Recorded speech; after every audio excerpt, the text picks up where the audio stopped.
Blue Jays. First pitch coming at you right after the break.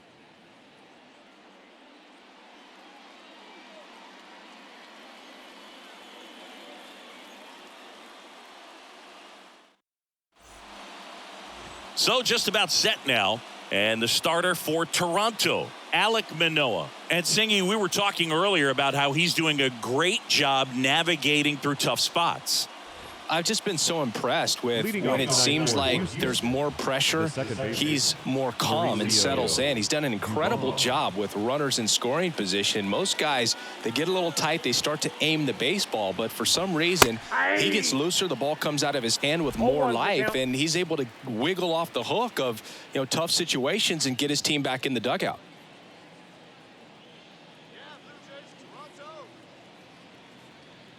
And the pitch. And it's 1-1. Well, second pitch of this game and already getting squeezed a little bit.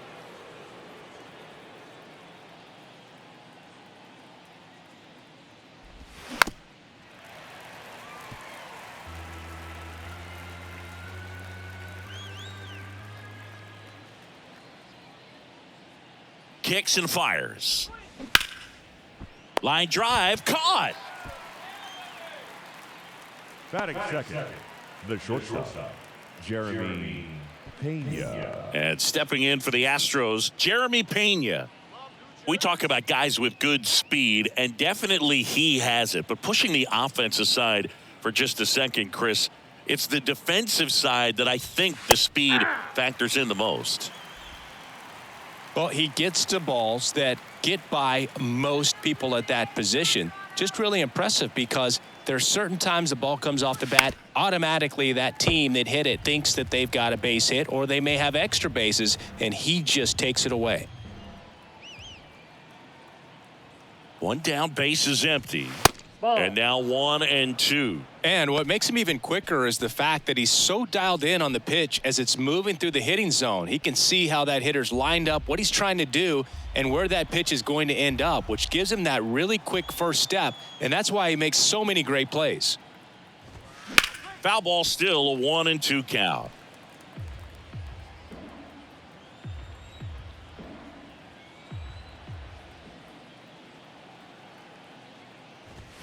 Cuts on it and misses. That's a strikeout. Chase the fastball up the ladder for strike three. And Chris, that's a way to neutralize his speed by keeping him off base. And the defense breathes a sigh of relief because he puts pressure on everyone if he can put the ball in play. But that's how you do it. Keep him off balance, get him out of there, and deal with the next guy.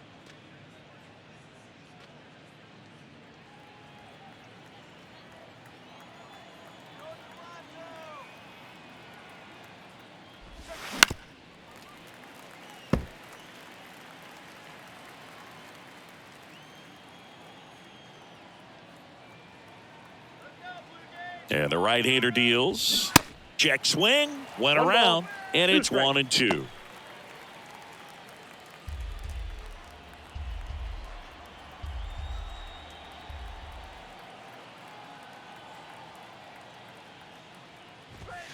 Cut on and miss. Struck him out. And good work there as he gets a 1-2-3. Astros are down quietly. And now the Blue Jays will get their initial shot. No score. Back after this on the show.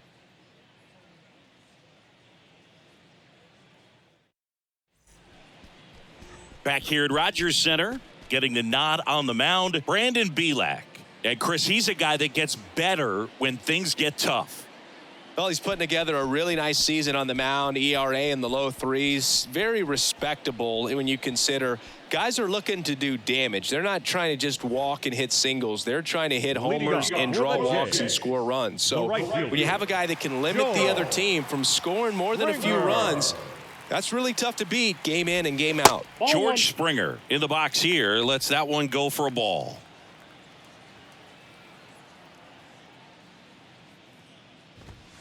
Fought off foul.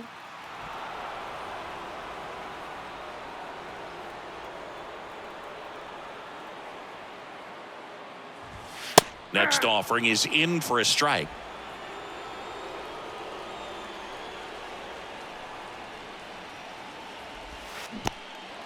In the dirt.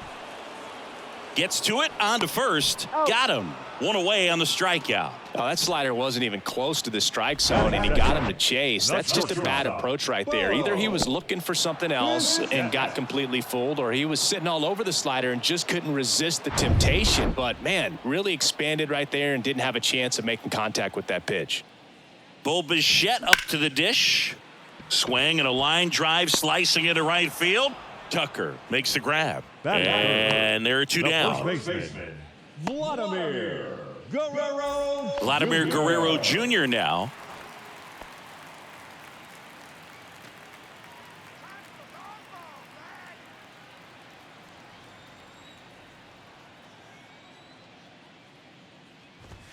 Ball one, no strikes.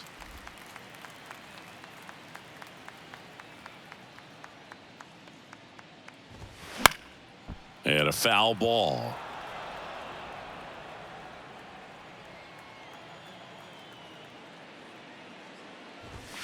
The next pitch misses, and a count 2-1.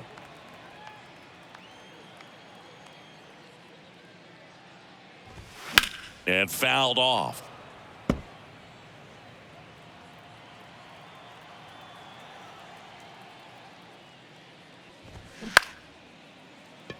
And that squirts through.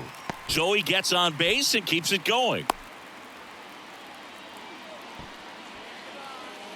Timing on the swing was good, able to shoot the ball up the middle. Didn't square it up as much as he probably would have liked, but that's a good approach paying off. Now Matt Chapman at the plate.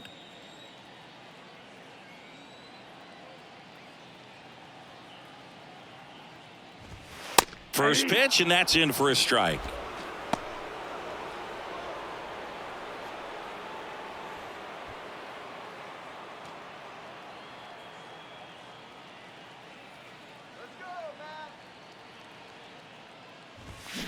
Now a check swing, but he held up. 1 ball, 1 strike.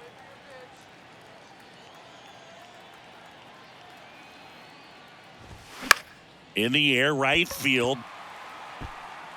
Lays out and makes the play. We take another look at that great catch on this turf field. You really have to be sure because there is no forgiveness. He sacrificed. It's going to hurt, but it was totally worth it. Back now in Toronto. Now it's Alex Bregman. Third baseman, Alex. Singy Alec Manoah's turned into one of the better starters in the American League. Blue Jays drafted him out of West Virginia. He was the 11th overall pick in the 2019 draft. Yeah, and just a year later, a big league all-star. So developed pretty quickly and a front-end rotation guy for the Toronto Blue Jays. Foul ball there.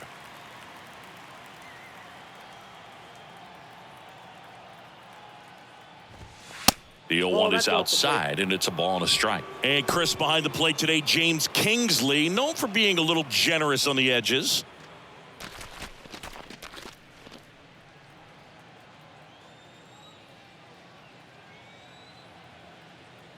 Here's a 1-1. Swings through that one for strike 2. How much were you aware of the umpire scouting report, or even who was going to be umpiring? Not a whole lot. I mean, there were a couple of umpires that weren't real good, but outside of that, you just kind of went into the game, especially back when I was playing.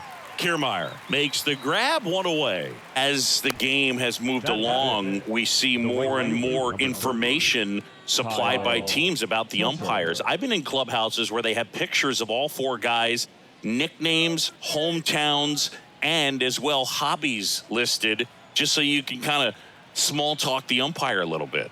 That's great. Kyle Tucker in the box now as he leaves that one up high.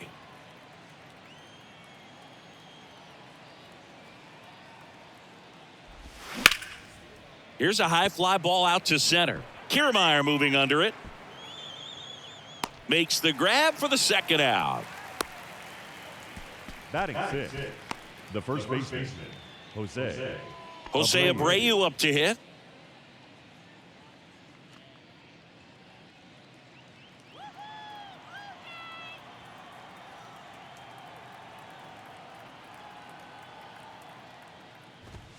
In the dirt, 1-0. and that's ball 1.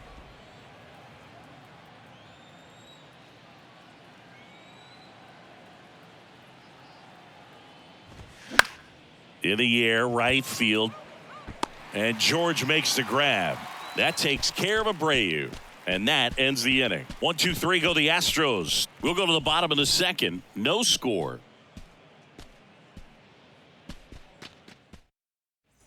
We head to the bottom of the second. And now for the Jays, Dalton Varsho. Dalton Varsho. The wind of the pitch. That's a slider for a strike.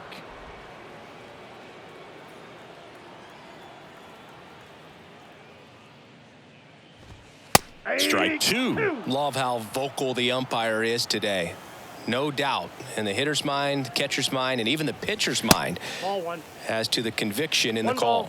2 strikes. Left-hand hitter waits. And a swing and a miss. That's 1 out, the bottom of the second. Well, that's always the key to effective pitching is getting ahead in the count. And as a pitcher, it really allows you to start expanding the zone. Guys become defensive, and all of a sudden, for the hitter, that plate starts to get really wide. And what happens is, because of the pressure, you end up committing to a pitch as a batter before you recognize what it is, and that's what leads to the strikeout.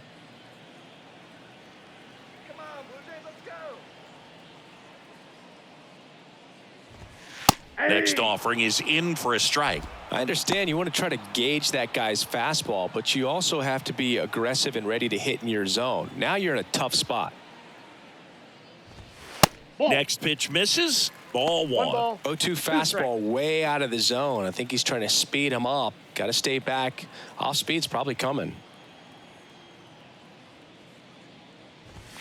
The next offering misses. 2-2.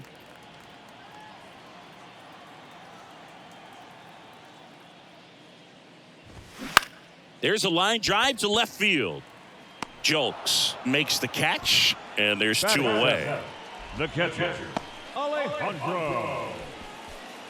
Next to hit, Alejandro Kirk. Chris, Alejandro Kirk, stocky catcher, an all-star in 2022.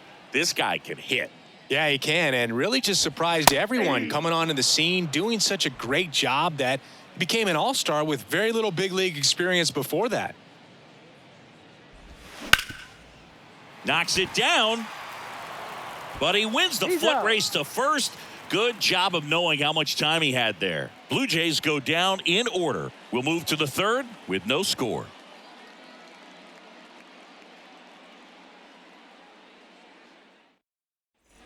On to the third inning. Now the left fielder, Corey Jolks. Number 9, Corey Jolks. Manoah back to work. And that's through there for a strike.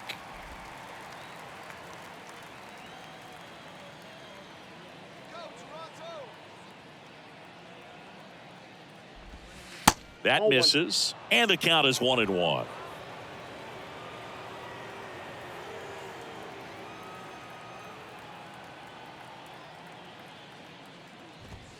And another ball. 1 strike.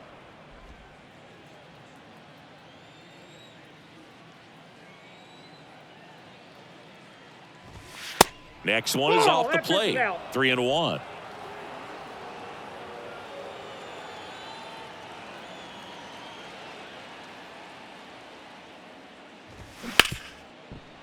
Smash to the left side. Gathers and throws to first.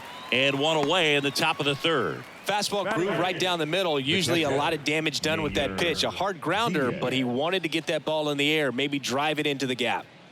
So digging in, Yainer Diaz. Good power, not great in the OBP department. Popped up to the left, into foul ground.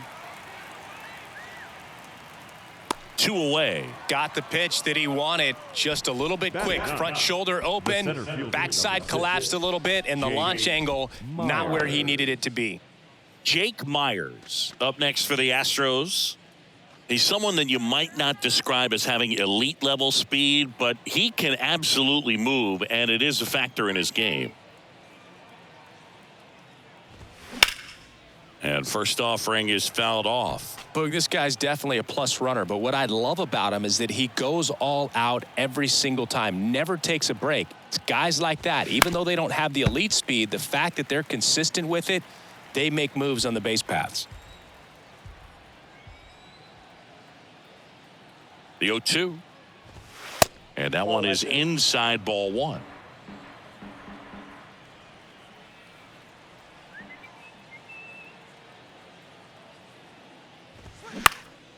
And that one in the air center field. Got it. Nice grab. And that'll do it. 9 straight retired here to start the game. We head now to the home half of inning number 3. We're tied 0-0.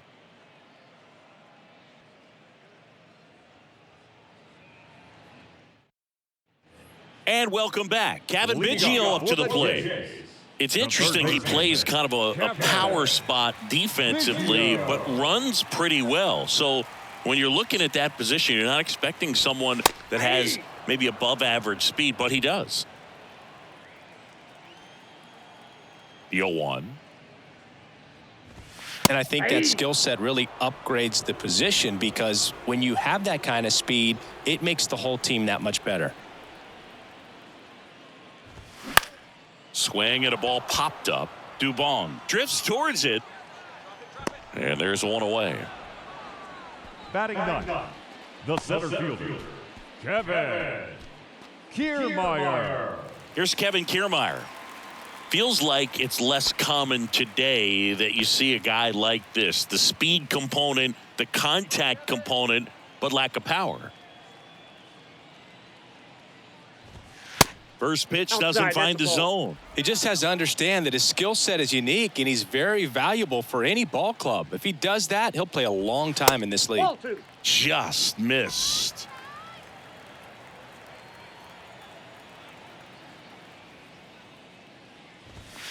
Way high with that one. And it's 3-0.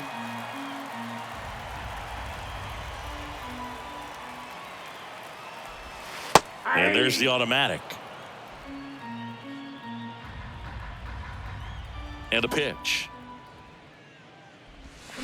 He swings and fouls one off.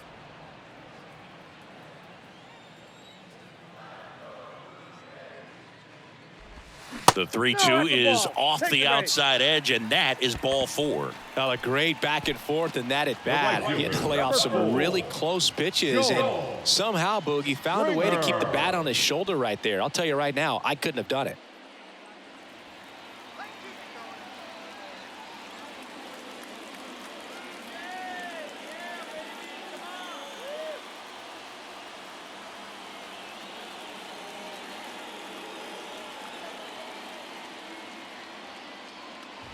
Springer in now, takes ball 1 off the plate.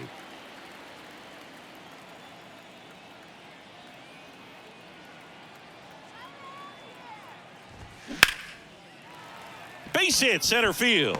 Lead runner makes the turn at second. Myers to third. He is safe. Couldn't have timed it up any better than that. That pretty much split the zone down the middle, and those are the ones where you got to make them pay. Runner in scoring position now, and a good opportunity to push across the first run of the ball game.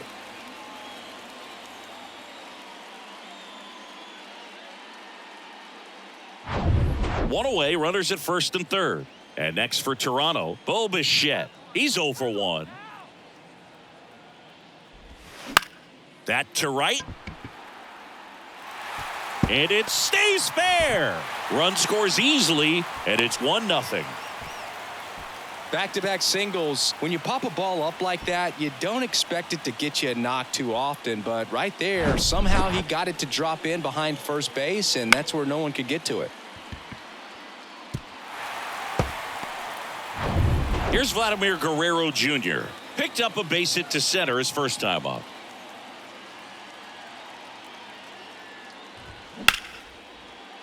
Base hit, and a run comes in.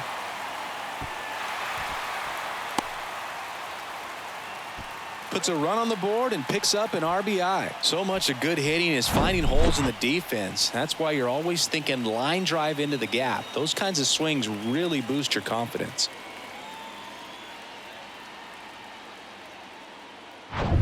now it's Matt Chapman. He's 0 for 1. Ball one low. Well, he's just given up 3 straight hits, and now behind in this count to this hitter. Might be a good time for somebody to call a timeout. Maybe the pitching coach go out there and talk to him just a little bit. And the 1-0. They say it went. 1-1.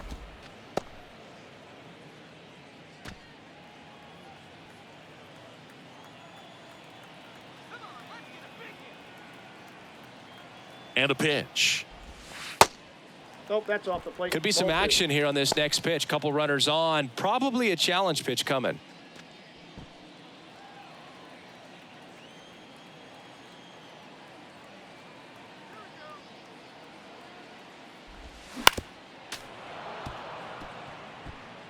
Runners at first and second with 1 gone.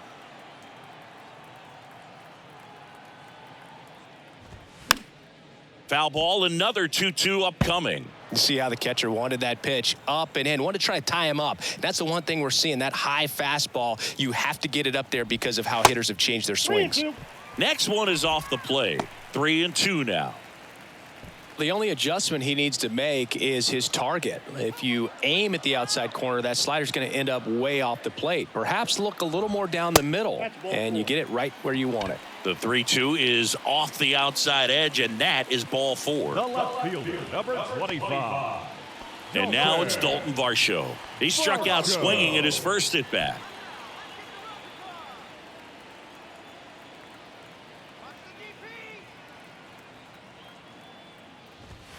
In for a strike, and it's 0-1. Tough situation right here. So important as a pitcher to get ahead in the count as he did right there. Here comes a pitch. A little bit low. 2 walks in the inning already, and he just doesn't seem comfortable out there. Like he can find the right mechanics and then repeat them. And it is 2-1. And that's a pitch early in this game. He needs called for a strike. Struggling with command issues. He's got to get a little help from the umpire. Next one misses, and now 3-1. Good pitchers make pitches in big situations, and right here with a middle of the order hitter up, runner in scoring position, he's got to find a way to throw a quality strike. Bases loaded, 1 away.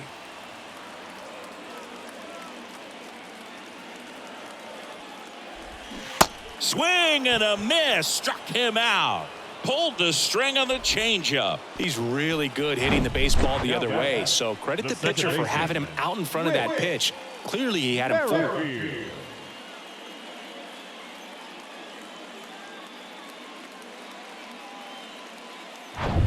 Whit Merrifield up to the plate. 0 for 1 so far.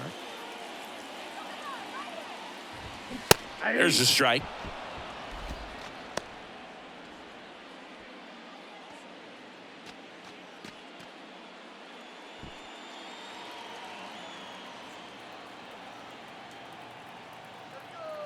Righty to the plate.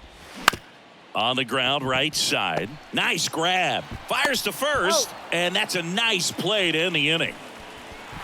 2 runs in the inning, but they strand 3. On to inning number 4. Blue Jays 2, and the Astros nothing.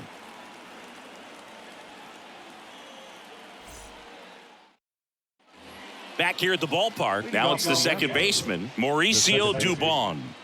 He's kind of an outlier, especially when guys are consciously sacrificing contact to deliver power. The right-hander back to work. And that gets the top of the zone for a strike. Yeah, his swing is so good. It's in the zone a long time. He gets the barrel to it a lot, and that produces more base hits. Liner to second and picked on the hop. Throw to first. Leadoff hitter retired in the 4th. The batter, number 3, shortstop, Jeremy Pena. So up next, Jeremy Pena struck out swinging his first time. Pretty unique upbringing for Jeremy Pena, at least in terms of a kid who was born in the Dominican Republic, but then he moved to Rhode Island, not exactly a baseball hotbed, and he played his college ball at Maine. He was a University of Maine Black Bear, and then went on to be a 3rd-round pick of the Astros in 2018. The batter, number 44, Now it's Yordan Alvarez. Yordan His first at bat was a strikeout. Singing, you can't ask for anything more. This guy checks all the boxes offensively. He's the ultimate professional, and it doesn't just start at game time. It starts in the afternoon, the way he prepares and gets ready for the ball game. I tell you what, his teammates feed off of the leadership that he shows on and off the field.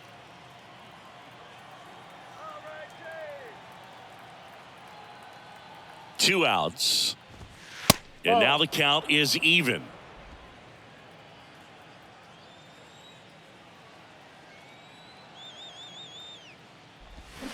Good eye right there.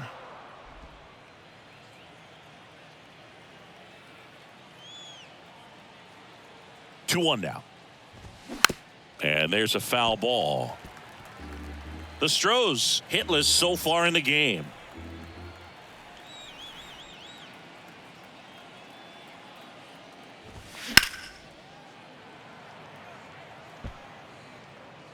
No, that's a foul ball.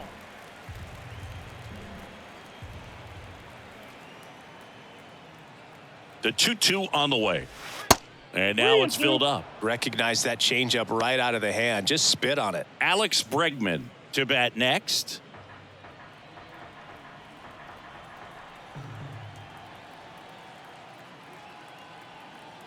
Three, 2 on the way. Got him looking. And he's down on strikes for the second time today. Nothing doing there for Houston. And they're down 2-0.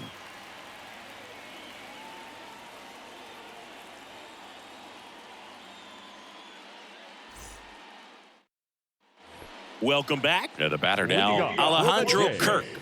The catcher, Alejandro Kirk. The pitch.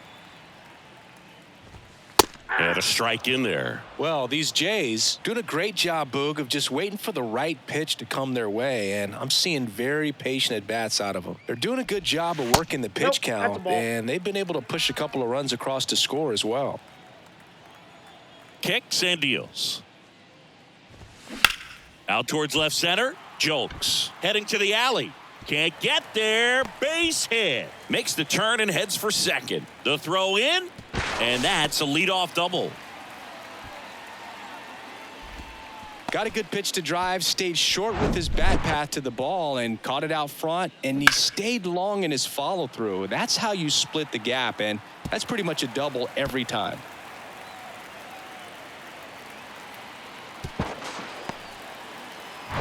Kevin Biggio next up for the Blue Jays.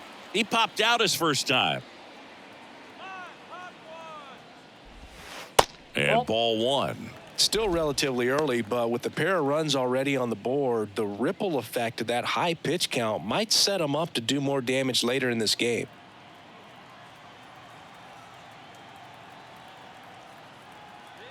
The 1-0. Little chopper rolls foul.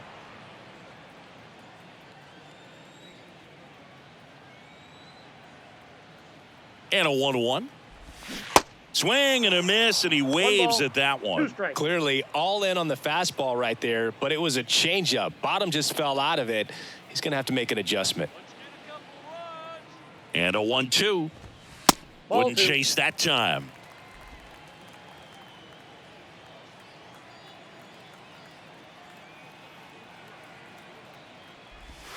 And downstairs. Two strikes. No outs. Runner on second.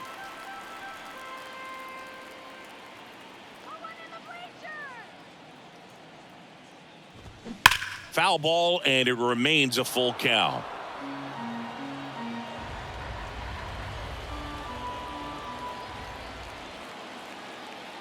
Right-hander kicks, deals.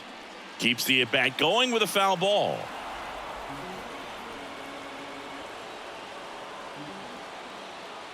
The pitch. And there's ball four. Well, he took his chance at getting him to chase right there, but with first base open, walk not a bad thing. He set up a double play opportunity if he can induce a ground ball. Here's Kiermaier now. The walk and a run scored his first time. In there, and it's 0-1. Big at bat right here with an opportunity to do damage. But on the flip side, ground ball, double play, strikeout. That could get the inning back under control on the mound. At the belt and fires. And that's outside. 1 ball, 1 strike.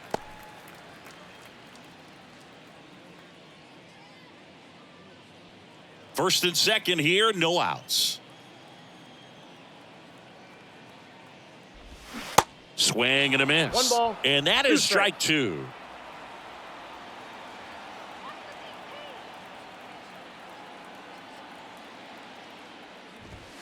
Next offering is outside.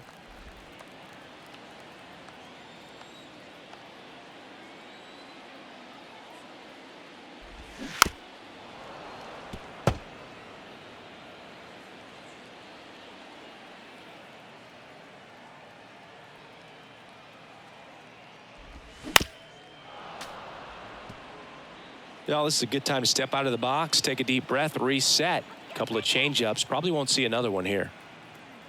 Left-hand batter waits. This to third. Bregman goes to second for 1. Over to first. Safe. He's in. Well, a well-thrown slider like that one can be tough to get in the air. Good downward break on that one. Number 4. And the batter is George Springer. Really nice swing in his last at bat. Shot a line drive into center field.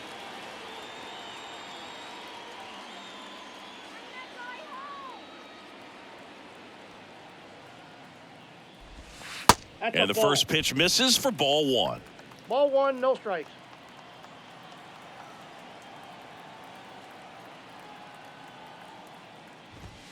That one drifts inside. Chris, with that distraction and a speedy guy at first, he's in a favorable hitter's count. Well, if nothing else, I mean, this is a great spot for a hitter to be in. Misses outside. 3-0.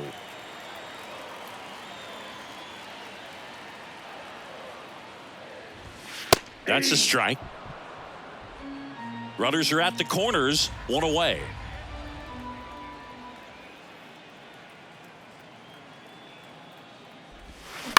To the right side. Fired to second. What a double play that was. Inning over. So a leadoff double, but they can't cash it in. On to the top of the 5th we go. Blue Jays 2 and the Astros nothing.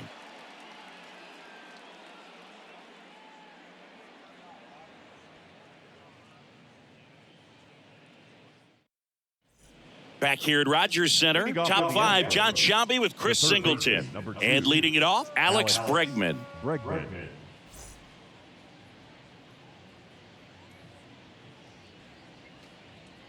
Blue Jays!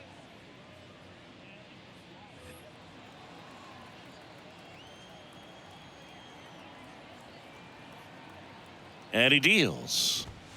And that's in for a strike. Well, he's been incredibly efficient in this one. First pitch strike percentage over 70%. That's well above league average, and that's what's allowed him to pitch well up until this point. Next offering is in for a strike.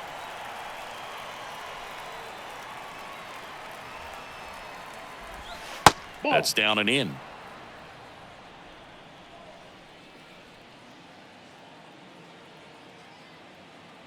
And the righty deals. On the ground, right side, fair ball. Around first, digging for 2. And it's a leadoff double for their first hit of the game. Seems like he got exactly what he was looking for right there. Good piece of hitting, going the other way with that pitch to beat the shift. You know, not a lot of guys are willing to do that, even with the shift on, because they're looking to pull the ball with authority. But it's a pretty easy hit if you want it. Here's Kyle Tucker. Flied out his first time.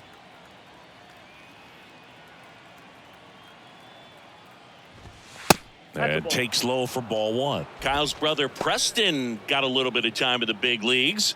Pretty good left-handed hitter. Played his college ball at the University of Florida. Runner at second, nobody out.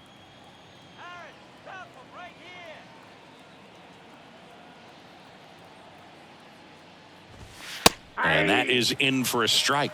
And it's 1-1.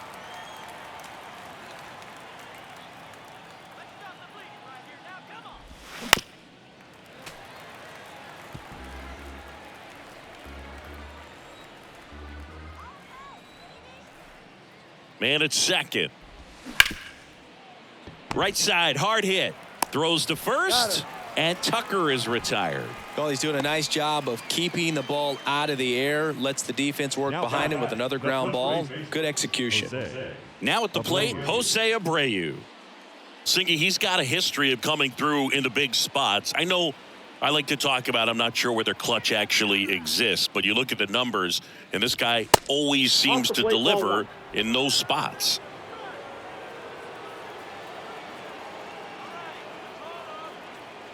The pitch. Yeah. One away with a runner at third.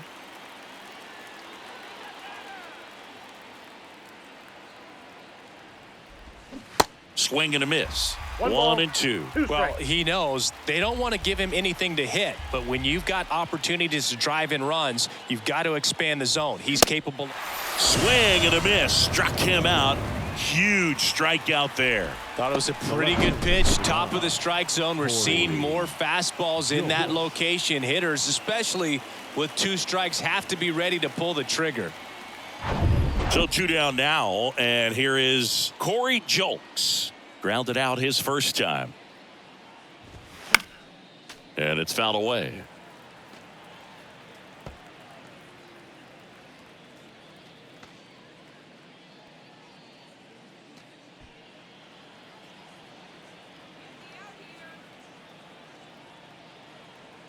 Here's your 1.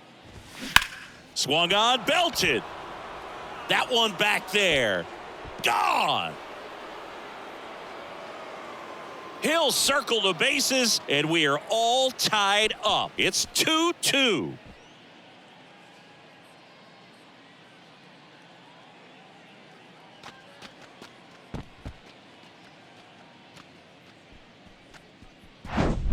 Well, not every home run is a majestic blast off the bat, and even though he hit it pretty well, it was anything but a sure thing to get out. But today, the conditions were right. He got just enough of it, and I think the backspin really helped that thing carry.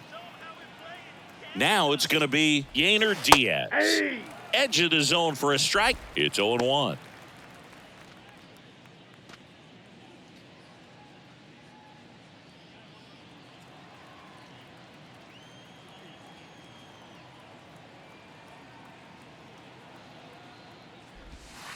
And that misses off the outside edge.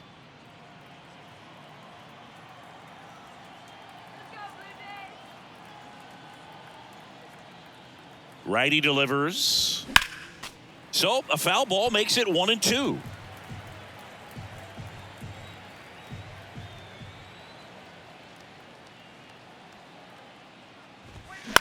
Ground ball right side. And it's through for a hit. And that extends the inning. 2 consecutive base hits for these guys here. Not much to this one other than just a willingness to go the other way and put the ball in play. That's a team at bat right there. Nice job of staying back and letting the ball get deep. Digging in, it's the speedy outfielder, Jake Myers. Flied out to center in his first at bat. On the ground to the left. And it goes just foul.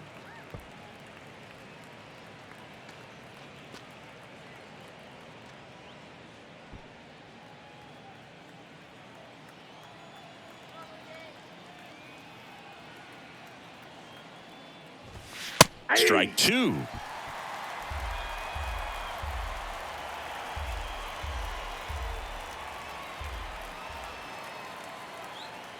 And the pitch. He goes down looking. 2-run shot for the Astros this inning. And we're deadlocked now at 2 apiece. You're dialed into the show.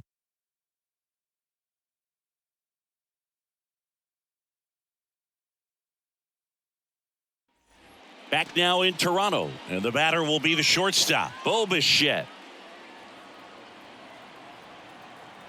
The wind of the pitch. And there's a ball. Activity in the Houston bullpen. Ronel Blanco getting loose out there.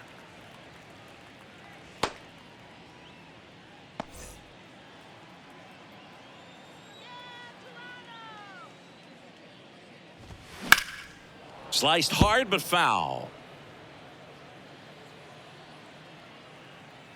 The pitch. Lined into left center, and that should be extra bases. Around first, heading for 2. In safely, it's a double and his second hit. Well, here we are, third time through the order, and this is where we see the OPS jump up. Manager might have to go to the bullpen a little bit sooner than he anticipated.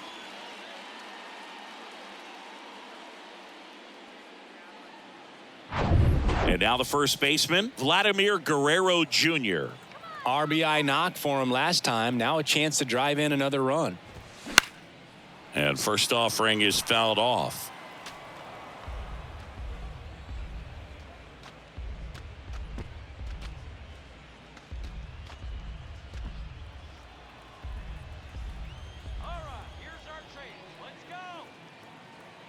And a pitch. And that one missing low.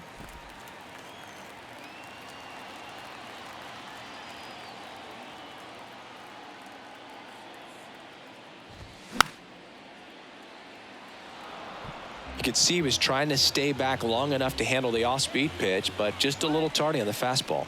Here's a 1-2. Got him. And one out now. Committed to that breaking ball just a little too much and couldn't pull the bat back in time. Once you get it going, it can be so tough to stop the momentum with that barrel. Good pitch, had him fooled.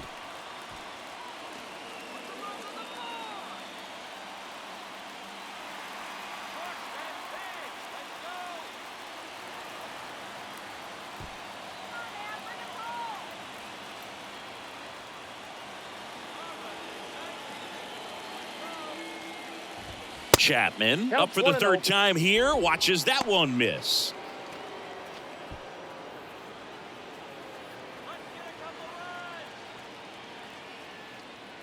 Kicks and fires. Popped up, foul territory behind the plate. He's got it, and there's 2 away. Yeah, that was a wasted RBI opportunity, but competitor like him, he is looking forward to making up for it in his next at-bat. Dalton Varsho next up for the Blue Jays, who's 0 for 2 with a pair of strikeouts.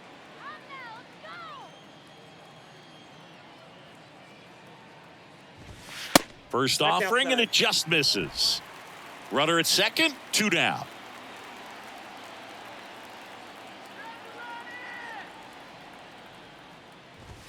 That one missed. Struggled a little bit in this one. Couple of strikeouts earlier, but doing a much better job in this at-bat to get ahead and find a good hitter's count at 2-0. And there's a breaking ball that drops in there.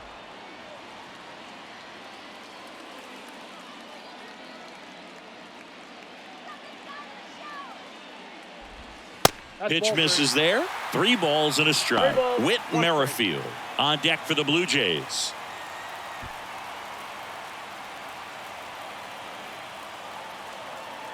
Man on second, 2 down. Sharp grounder, that's through for a base hit. Bichette around third and headed home. He'll score easily. It's 3-2. His confidence level is so high. Really nice job of coming through in a big spot. Couldn't get any air under it, but he smoked that ball back up the middle. Timing was just perfect. Got great wood on it, and there's just no chance for the infielders with how hard he hit it. 2 outs, runner on first. So up next for Toronto, Whit Merrifield. That one outside, and that's ball 1.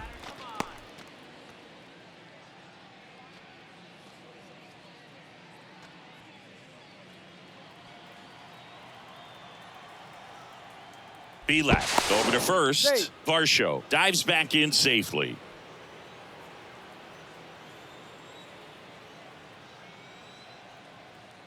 The 1-0. Late swing, fouled off.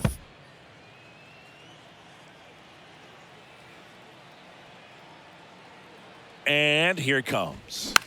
This one popped up. Dubon towards the line, brings it in with a nice run and grab. And that'll do it. So 1 run in the inning on this base hit. It's now a 3-2 ball game.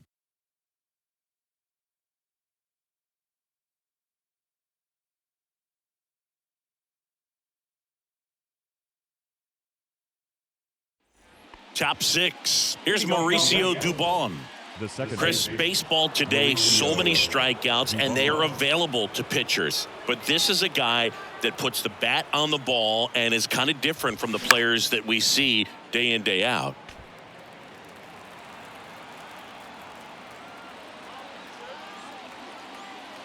And the right-hander deals. And a pop-up, right side, foul territory. Springer there makes the catch, and there's one away. The batter, number 3, shortstop. And now the shortstop, Jeremy Pena. The offense needs to start showing some fight against this starter. He's doing his thing out there. They're going to have to push back at some point and make him work a little bit harder.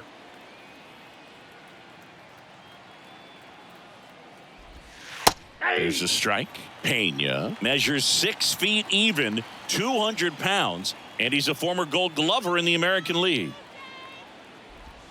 They say it went. No balls, 2 strikes.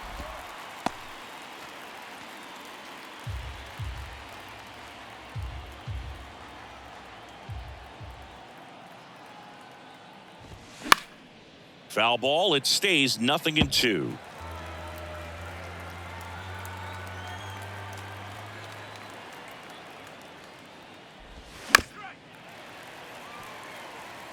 Well, you can't really adjust your game plan for that last pitch. Guy hasn't thrown it very much. You got to focus on the stuff that he's throwing up there most of the time.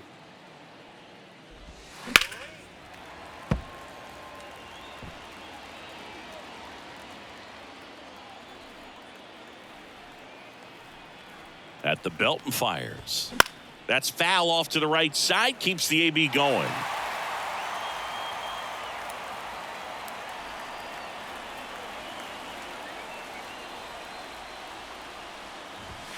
Next offering upstairs.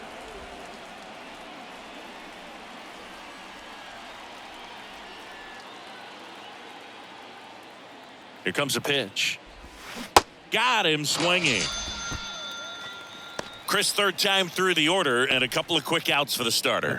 Yeah, he's been very frugal today, economical with the pitch count. Here's Yordan Alvarez. This guy has turned into a beast.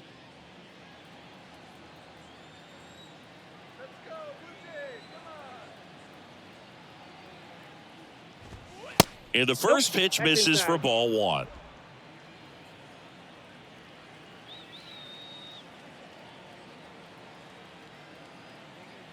Two down, nobody on. Just off the inside edge. 2-0 count to a guy like this at the plate. You've got to throw a pitcher's pitch. Don't just try to get a strike. He could make you pay. 2-0 to count. Here it comes. I got 3. And another ball. A rare 3-ball count here. He's been throwing strikes all day. Got to be ready to hit if you're in the box.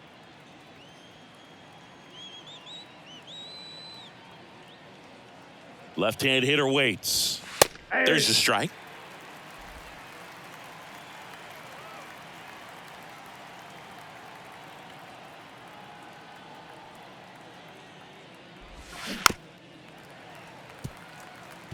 Well, you put good velocity in the head of the hitter. He's got to get it ready early and then change speeds.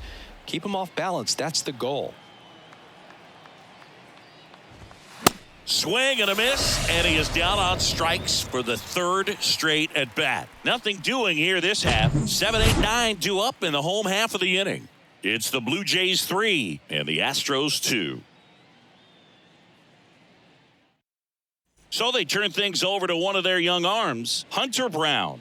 Big swing and miss stuff right here, Boog. Averaging more than 1 strikeout per inning this season. So far, he's been pretty electric. Hunter Brown. Well, 1-run game. Here's the catcher, Alejandro Kirk. 1 for 2. The pitch.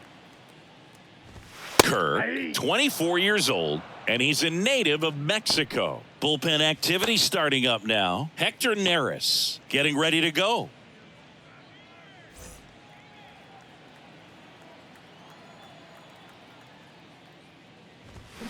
Comes up empty on the swing. 0-2 now. Well, you got the hitter already chasing that nasty slider. If you're on the mound, you just want to expand the zone right now. Get a swing and miss and get through this at bat. 2 strikes.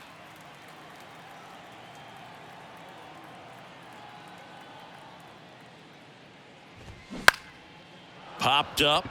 Dubon under it. Makes the catch. And there's one down. The third baseman, number 8, Kevin Biggio. Kevin Biggio now at the plate.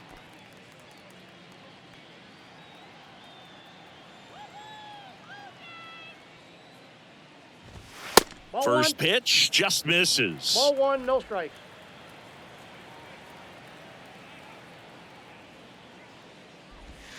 Breaking ball through there for a strike.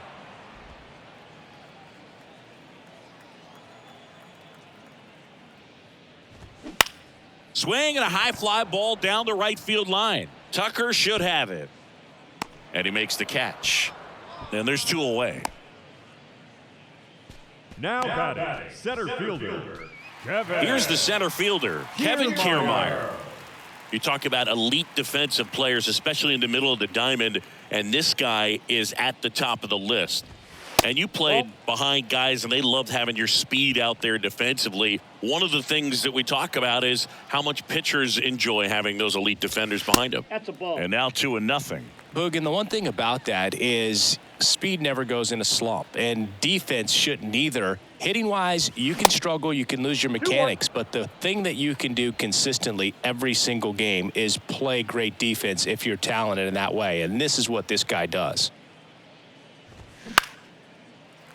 Back up the middle and a base hit.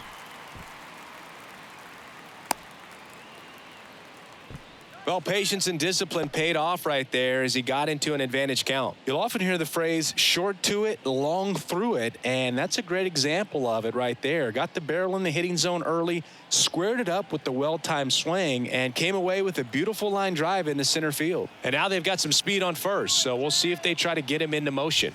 Here's George Springer, and he pumps it a strike.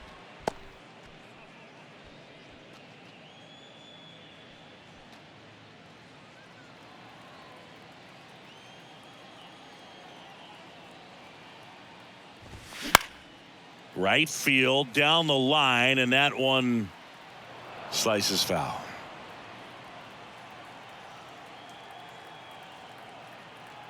The 0-2.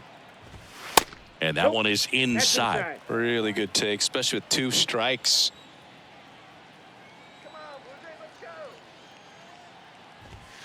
Next pitch just misses. And the count is 2-2. 2 strikes.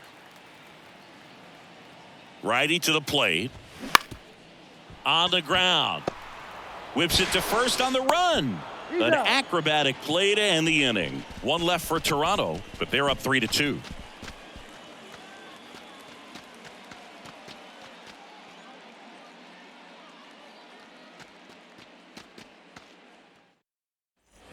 We go to the top of the 7th, and now it's Alex Bregman.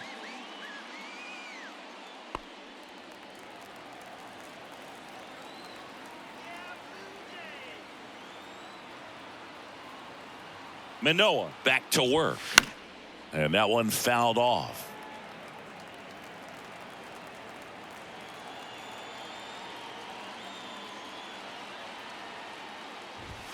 Swing and a miss. That is strike 2. Toronto's bullpen with some action. Trevor Richards appears to be getting loose. Bass getting cranked up as well.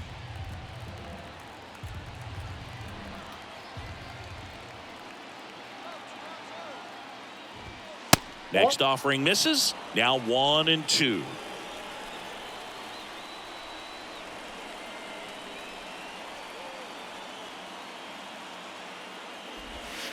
Good eye right there. That's a really good take. 2-2 the count.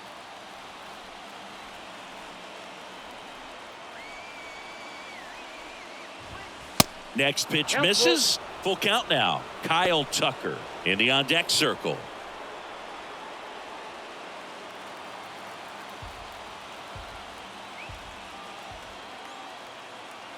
The tying run at the plate.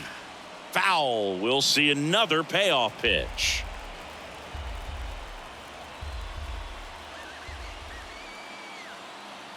And he deals. Fights it off. He'll see another.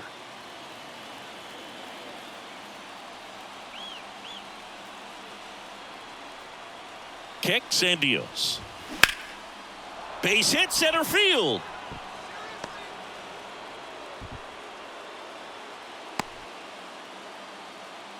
Just a great at bat right there. Saw a lot of pitches. Just a cookie down the middle. I mean, those are the ones you dream about. Ones in the cage, you're just hoping you get in the ball game. Right down the middle, not a whole lot of velocity. Right on top of it. Here comes the manager out of the Blue Jays dugout, and he will make a move to the pen. That's as far as Alek Manoah will go. He exits with the lead and gave them a really nice performance. New pitcher on the bump when we get back.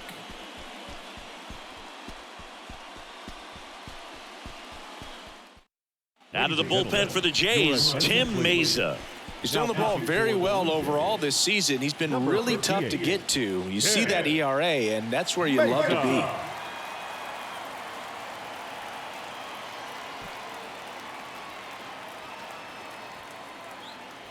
Kyle Tucker up next for the Astros.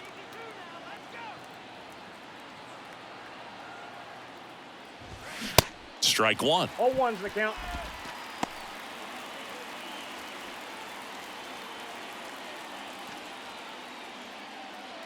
Runner at first with no outs here.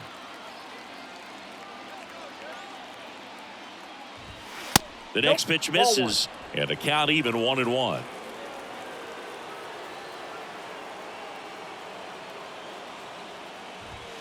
And that's downstairs and outside. And a pitch. That one pushed foul out of play off to the left.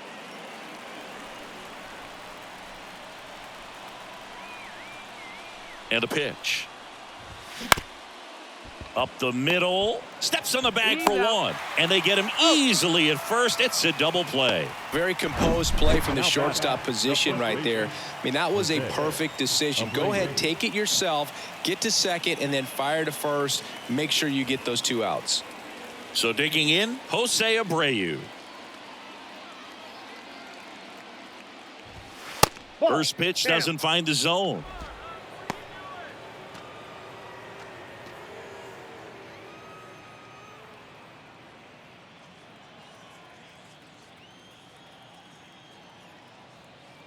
Looking to get the tying run on base.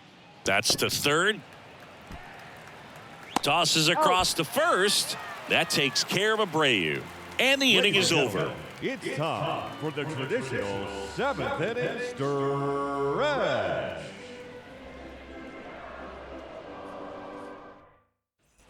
Back here at the ballpark, set for the last half of the 7th. And here is Bo Bichette.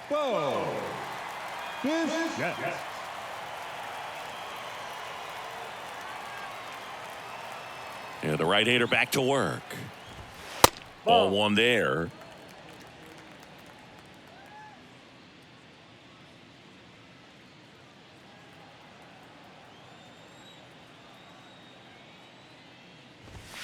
That's in there, and that's strike one.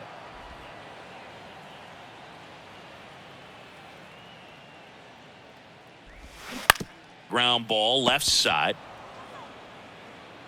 Over to Abreu, and they get the leadoff hitter in the 7th.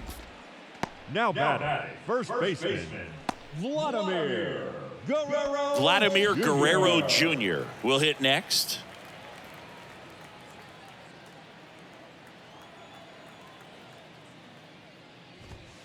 And that one just misses. A ball and no strikes.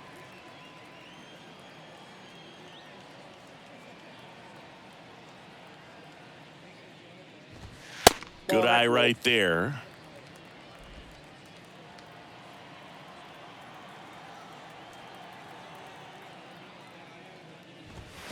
And a foul ball makes the count 2-1. The wind and the pitch. Liner snagged at first.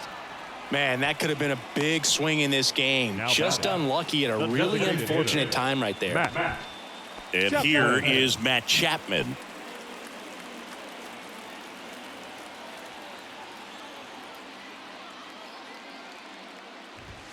There's the strike up high. 0-1.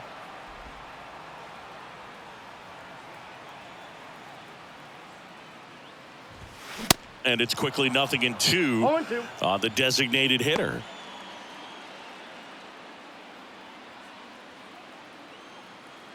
Oh, 0-2 now. Swing and a ball hit out towards left center field. Snags it on the run. That is the inning. Down in order go the Blue Jays, but they still lead at 3-2.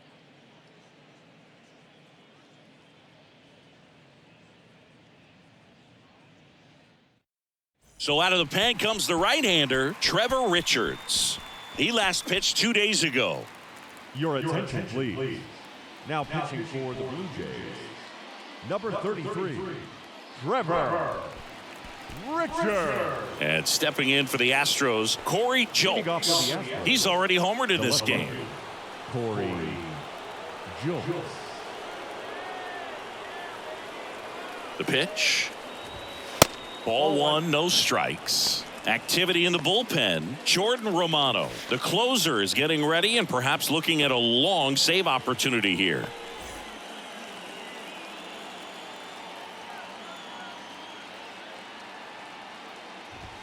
And there's a strike. No need to offer that pitch until you get to 2 strikes. It's just a low percentage of success when you want to try to go after that down and away pitch.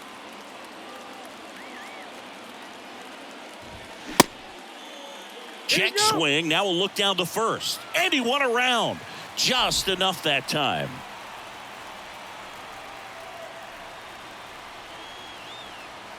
Here's a 1-2. And now 2-2. Home plate umpires trying to tighten things up a little bit.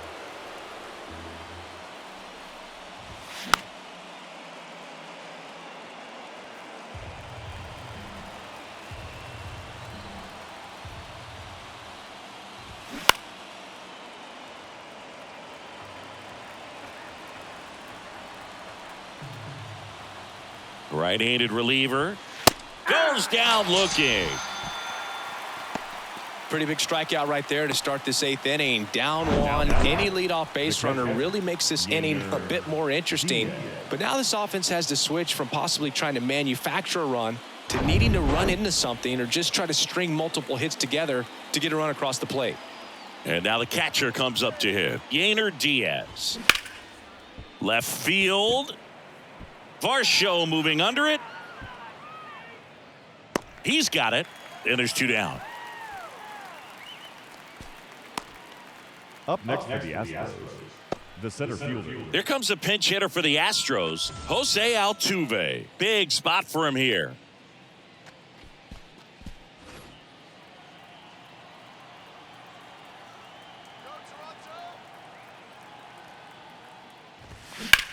In the air to left center. Kiermaier moving under it.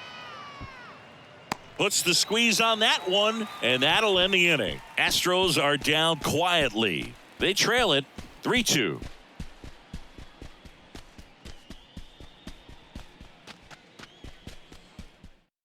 Astros go to the pen, and here comes Hector Neris. And this could be a pretty critical point in this game. They're hoping he's the guy to keep them within striking distance.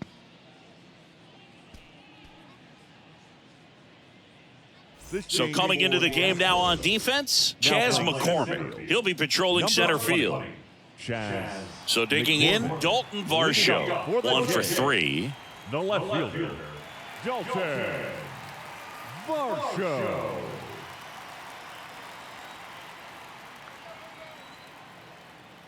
And the pitch. Inside corner for a strike. Neris, a very difficult guy to get hits off of. It's really rare for teams to string stuff together against him. He wins every pitch, and for a hitter, sometimes a victory is just fouling off one of his pitches. Unless he beats himself, somehow can't find it, doesn't have the control command that day, you can pretty much forget about it. Here's the 0-2. And a pop-up on the left side of the infield. Bregman is under it. 1 down. As a hitter, there's even more pressure to take advantage of any mistake, right? Yeah, and you're hoping that, somehow, some way, whether it's a hit by pitch, a walk, something bad happens, because outside of that, his stuff is just too good to fail.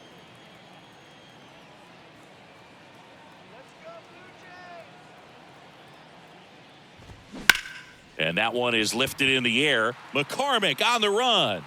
Can't get there, and now maybe extra bases. And into second with one away. That's a double. Well, clearly he was ready to hit right there. First pitch fastball in a great spot to do some damage, and he squared it up nicely.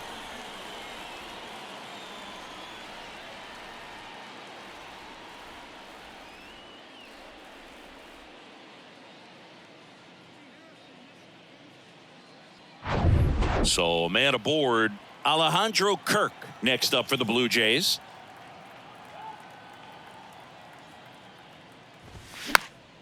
And first offering is fouled off. And he's got deception in his delivery, and it's not that he's trying to deceive the hitters. He just has this natural flow that makes it hard for hitters to pick the ball up. It gets on them a little bit quicker than they anticipate, even though they know what the velocity numbers are. Runner leads away at second. Swing and a pop-up. Foul out of play off to the right side. That'll find the stands. 0-2 now. Got him. Now 2 away. Just overmatched on that fastball right there, and it wasn't like he was set up for it by something off speed earlier in the at-bat. Just came right after him with 3 straight, and he had no answer for it. Kevin Biggio with a chance to hit. He's been such a good hitter with runners in scoring position. Some guys just take it to another level. For him right now at the plate, it's like everyone else is in slow motion, and he's in full speed. Swings through that one. 0-1.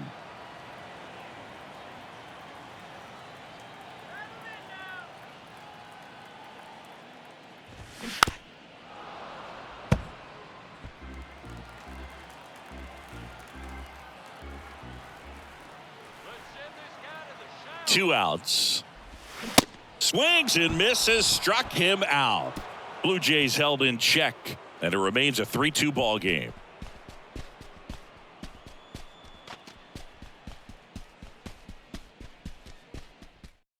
Now it's Jordan Romano out of the bullpen.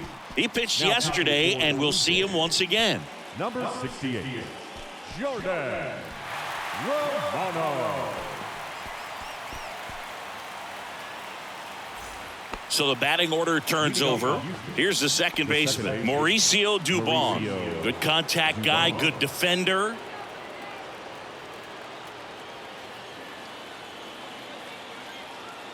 And here it comes. And there's a strike.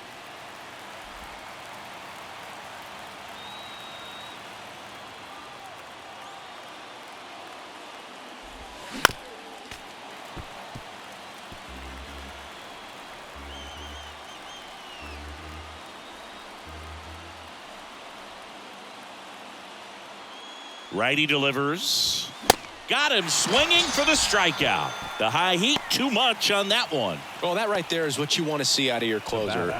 Come in and close the door, cancel any hope that that opponent has in making some type of comeback in the ball game. Tell you what, that helps him settle in, and that helps everybody else relax a little bit to get these other 2 outs.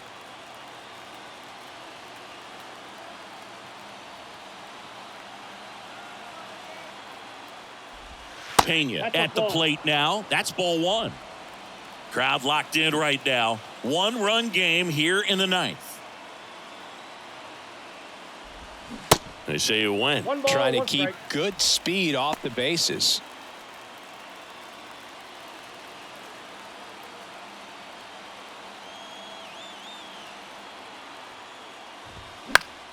The 1-1 is fouled off. I want to start that load a little bit sooner because of the good velo. The 1-2. Swings and misses. Struck him out. Ugly cut on the slider for strike 3. No, it's kind of tough right here. Closer comes in and he strikes out the first 2 hitters. It's hard not to feel defeated and that this is going to go quickly. But you got to go up there, maybe try to find a way to choke up on the bat, spread out, put the ball in play, and maybe you can extend this inning. Yordan Alvarez, the next to hit. First pitch, and he just misses. Counts 1-0.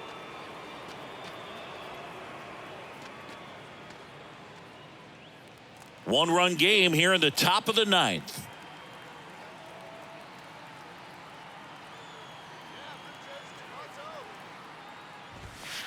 next offering is in for a strike. Well, so many hard-throwing relievers in the game these days, you would think that guys have made the adjustment, but I don't know if you ever get used to it. Just pumping gas out of the bullpen, Oh, that's so too high. hard to play catch-up.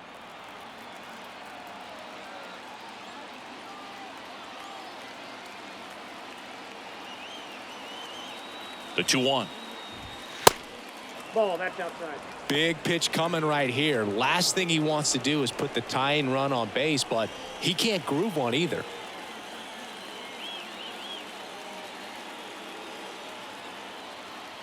Left-hand batter waits. Oof. That one went straight back and got our ump right in the mask. Let's hope he's okay. Well, you could hear that ring off the mask from up here. Definitely took a shot that time, but I think he's hanging in there. Yeah, great to see him moving around okay. It's amazing how far the equipment has come in terms of protecting the umpires back there, and that's a good thing.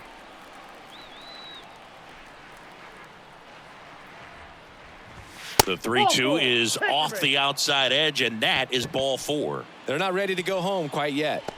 The third baseman, number 2. With a single base runner because of all the power, they are dangerous to tie this thing up or take the lead.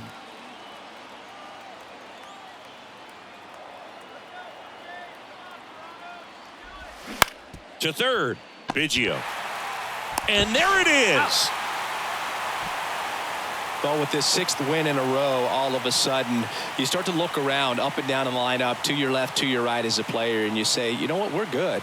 We may have had some tough times earlier on, but this is a good team, and you start to expect this kind of play out of yourselves. We'll see if this translates into a longer winning streak than it is right now. A 3-2 final score in this one. They hang on to win it by a run. For Chris Singleton and our entire outstanding crew here at MLB The Show, I'm John Shambi saying so long.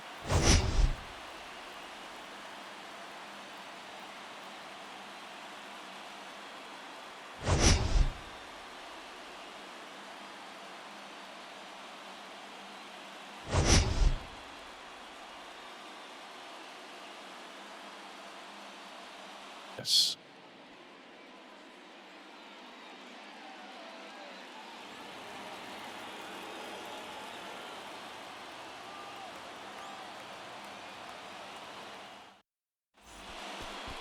Just about set to go now.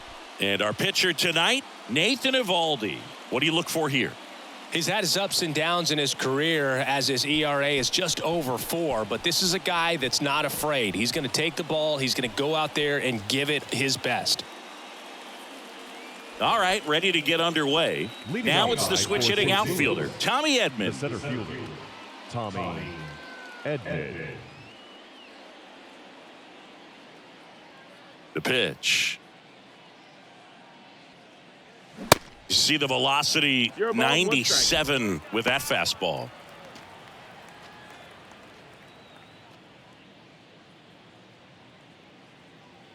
And the righty deals. Popped in the air, left field. Duran under it, and it's caught for the out.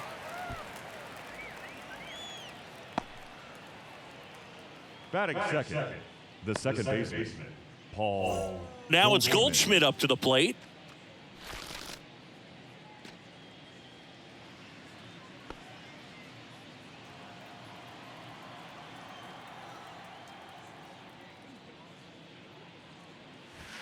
And that's in there for strike 1. Chris, one dubious note on Eovaldi. May 18, 2022, he matched a big league record, gave up 5 homers in an inning against the Astros. Alvarez, Tucker, Pena, Brantley, and Gurriel all took him deep. And a swing and a miss. Quick start here this evening. 2 out, top of the first. And he'll be beating himself up on the way back to the dugout. Got a pitch to hit and just couldn't get to it. I think that slider really caught way more of the plate than it was supposed to. Here's Nolan Arenado. Swing and a tapper that rolls foul.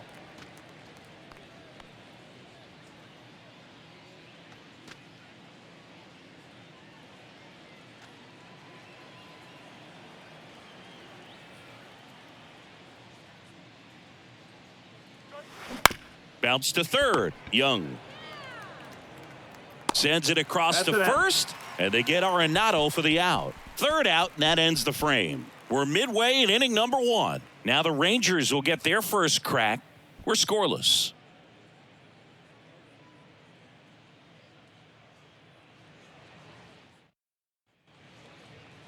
Welcome back.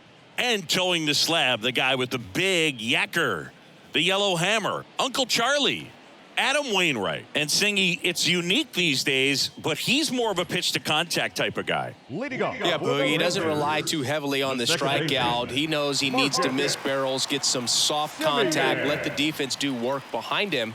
And I think a guy like that can keep a good tempo, don't give hitters time to adjust or think. They could move through a ball game, and you look up, they're in line for a quality start. We'll see what he's got in this one. Wainwright is ready and fires. And that's down and away. Last couple of pitches breaking balls away. I think he's going to have to come firm inside to be able to open up that location if he wants to go back there later in this count. Wainwright winds and fires. That's inside. 3 balls, no strikes.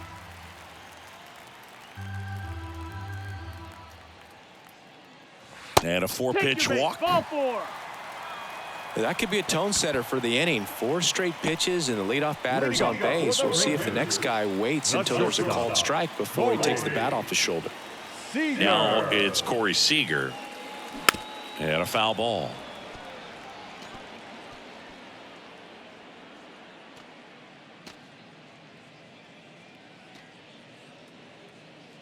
Nobody out. Runner at first.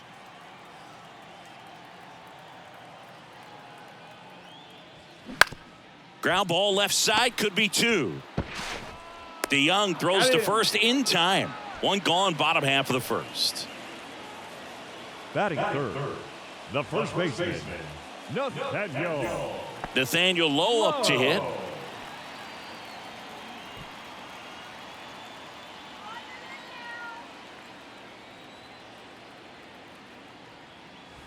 And first offering is fouled off.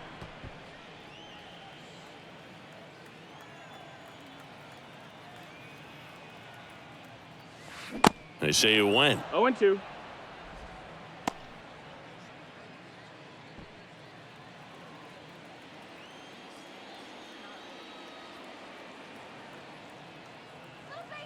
Wainwright comes set, fires. That's a ball. Wouldn't chase that time.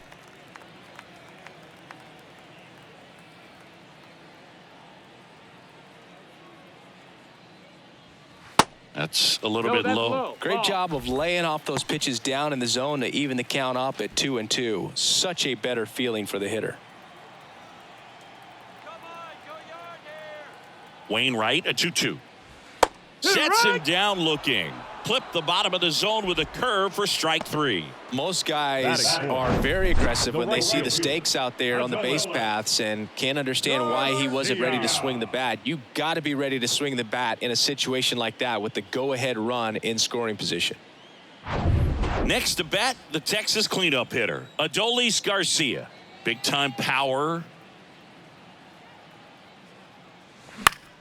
Foul ball.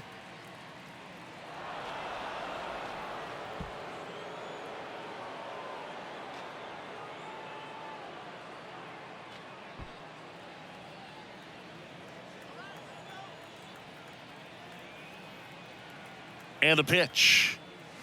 Just off the outside part of the plate. 1 ball, 1 2 strike. outs and 1 in scoring position.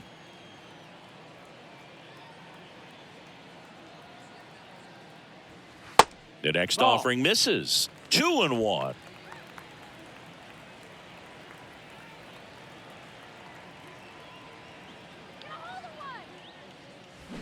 Out in front and foul to the left side.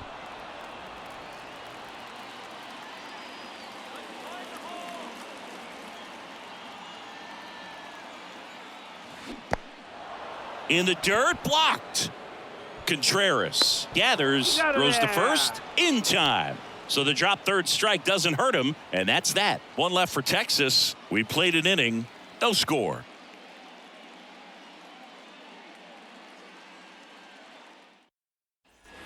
And welcome back. And here is Wilson Contreras. This is a guy who is very highly regarded defensively. Fun to watch him control stuff behind the plate. Good game caller, good at framing, but it's that big arm that really stands out. First offering misses the mark. Yeah, and because he's got the big arm, he pays attention to the running game and is sure to manage it. Check swing went around. 1-1. And the count even at 1. When you have a catcher that can throw like that, a pitcher doesn't have to worry as much about the slide step. He can keep his mechanics intact and have a better opportunity of getting that hitter out with a swing and miss. That's outside. Next Ball. pitch is outside.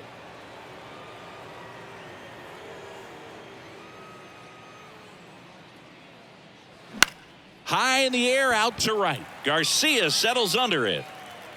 Hauls it in, and there's one away.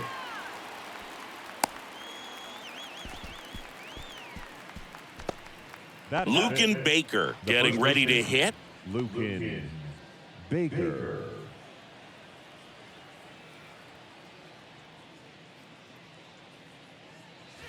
That misses off the outside edge. No score here in the second.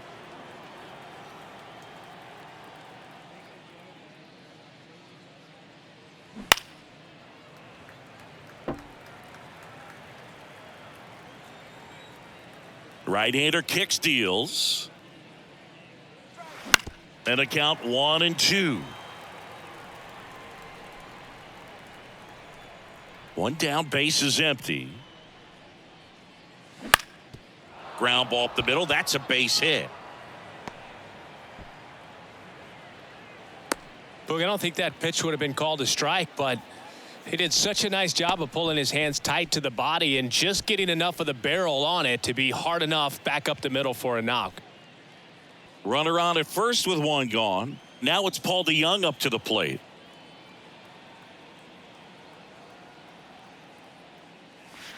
And the first pitch misses for ball 1.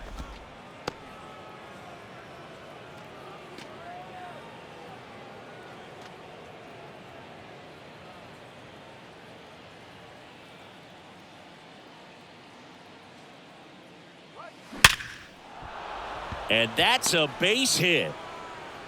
They get it in quickly. So first and second, now one out. Nice job of driving that pitch the other way on a line. You know, hitters, they take so many reps in the cages working on going to the opposite field, and it doesn't always translate into the game, but right there it did, and he did it perfectly. Runner in scoring position now, and a good opportunity to push across the first run of the ball game. And now it's going to be Brendan Donovan. 1-0. And misses inside.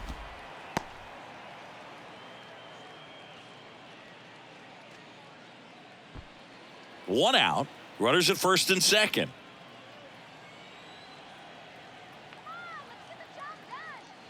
Next pitch way upstairs. Could be some action here on this next pitch. Couple runners on. Probably a challenge pitch coming.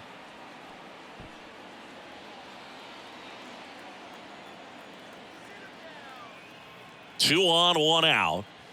There's the strike. Man, that pitch was dotted. So much talent on display when this guy's out there on the hill.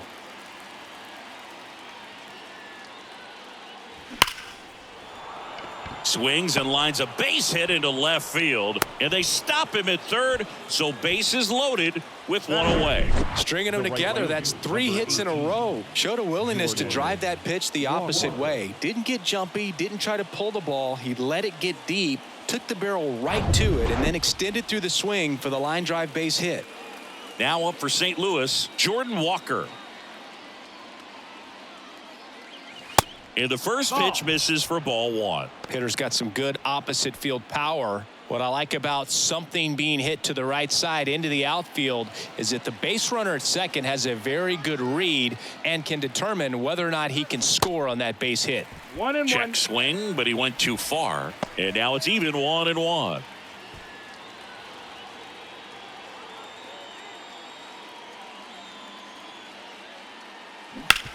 Hit on the ground might be 2. Seager over to second, and that's 2. These boys are ready to make a play with the bases loaded. Excellent job of execution there. You turn the double play, and the inning is over.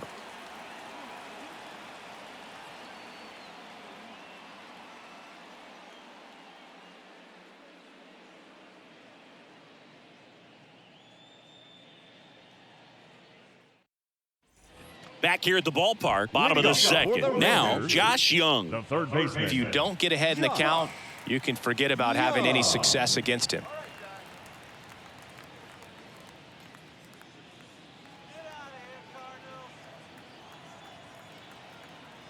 Now the right-hander ready to go. Still no score. Ball. And there's a ball. 1-0. And the 1-0 misses low. Boog, one of our favorites. Jerry Hillsdale umpiring behind home plate in this one. Pretty much by the book with his strike zone. And because he's so by the book, you'll sometimes see pitchers questioning him. They'll make a good pitch on the edge of the zone, want the strike, and not get the call. But most of the time, Jerry gets it right. He's a good one. Singy, what kind of strike zone is most frustrating for hitters? I'd say off the plate, away, and down. And why? Those are the toughest locations to hit the baseball. Well, that was one of those high percentage advantage counts where batting averages are just so much higher. There was nothing cheap about the way he got that one through the infield. That was ripped, caught out in front, and didn't get under it like he would have liked, but definitely put a good swing on it. Jonah Heim now at the plate. Swing and a ball lifted left field. Mercado under it. Hauls it in for the out.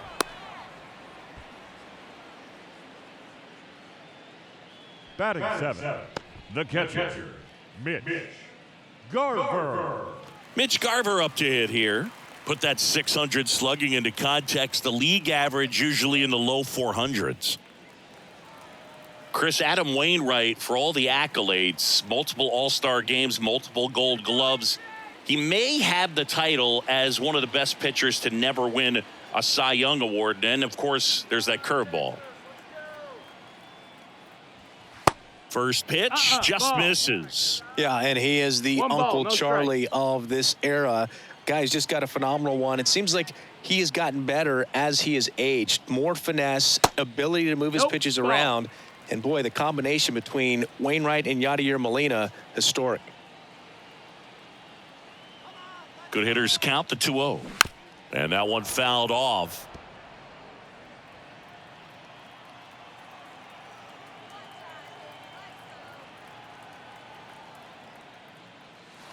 Next offering upstairs.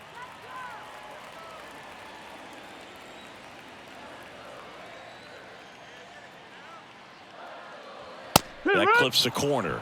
Well, as a hitter, you're hoping that the command on that sinker doesn't come until later in the ball game. But if that's how it's going to be all day, it's going to be a tough one for the offense. Rolled over to third. Arenado. To second, there's one. Double play. What a twin killing to end the inning. No runs, one hit, no errors, and no one left. We played 2 full. We're tied, 0-0.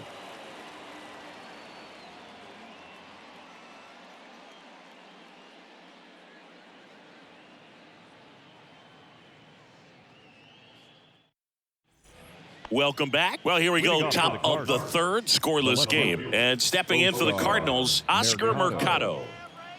Evaldi back to work. 0-1.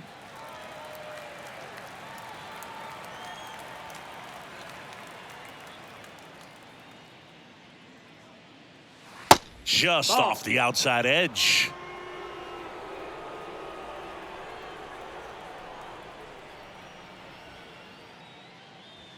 Next pitch inside. 2-1.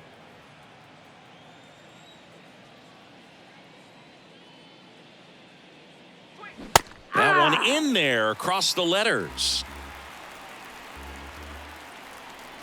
Comes the 2-2. Stays alive.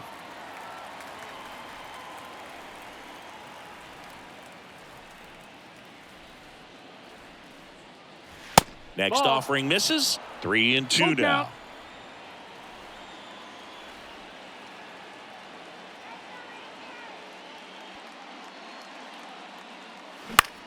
In the air right field. Garcia settles under it.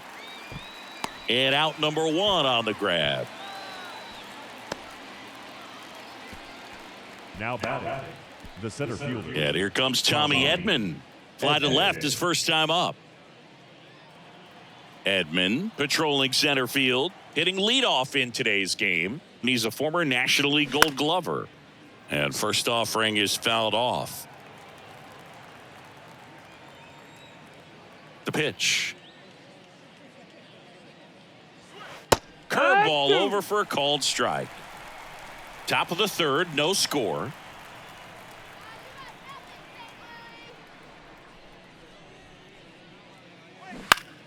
Gets a piece and stays alive. He wanted that fastball high and tight, looking for a strikeout, just didn't locate it very well. Next offering in the dirt, and the count 1-2.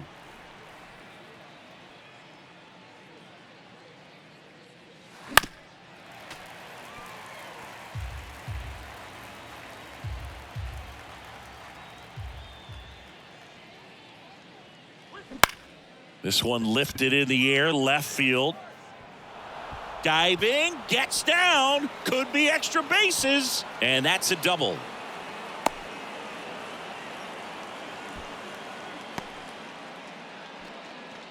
That's a ball that a lot of times you'll see the shortstop or left fielder be able to get to if it hangs up in the air long enough. But right there, it just died and found a way to drop in on the green stuff for the base hit.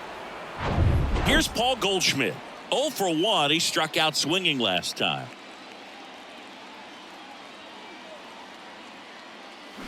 Ground ball up the middle. Seager fires over to first. And they get Goldschmidt for the out. Now batting, the third baseman, Nolan Arenado. Here's Nolan Arenado. Grounded out his first time up. And when you talk about elite defensive third baseman, this guy's at the top of the list.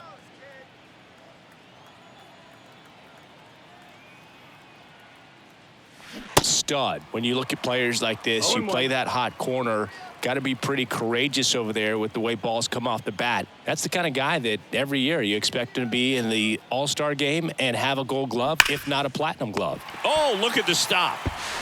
The throw, and it beats him. What a play. No runs, one hit, a double, no errors, and one man left. We move on to the bottom of inning number 3. We're tied, 0-0.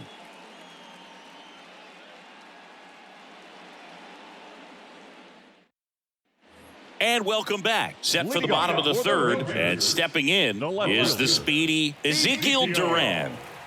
The wind of the pitch. That one down the line, and that's just foul. So what are the skills you look for that make a really good defensive third baseman that elite? Well, Boog, one of the things I think about immediately are just the feet. Does he have good feet? Is he able to quickly react? And when you have good feet, you've got soft hands. And soft hand defenders are able to make tough plays look easy. Very frustrating right there as a speedy potential base runner when with 2 strikes, you just struggle to put the ball in play. You don't even have to get a hit at that point. You can help your team just by reaching on an error. But some way, you got to find a way to shorten up the swing and put the ball in play next time. Here's Leody Taveras in there for strike 1.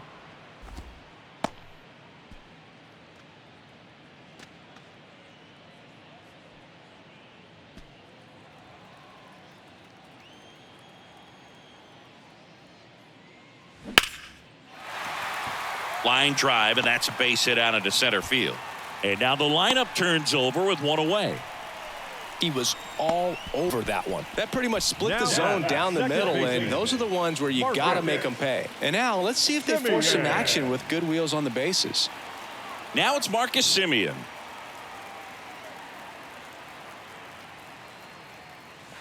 Check swing, no appeal, 1-0. That pitch wasn't even close, and they still got a check swing out of it. He's going to have to make an adjustment and make it fast. And the 1-0.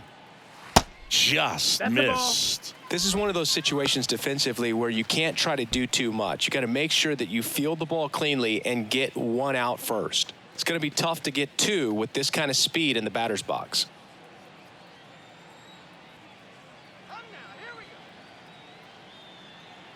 At the belt and fires. And that's outside.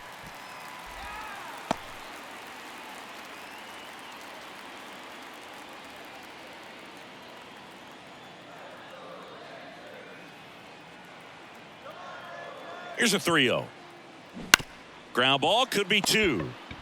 Arenado to second, and they bounce into 2 already. This one ends the 3rd. 1 hit in the inning, but nothing more than that. 3 innings complete. We're tied 0-0.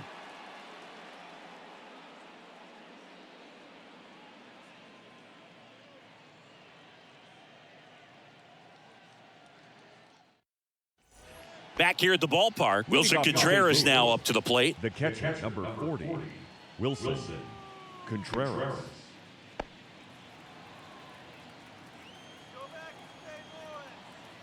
The pitch. Off the mark there. And it's 1-0.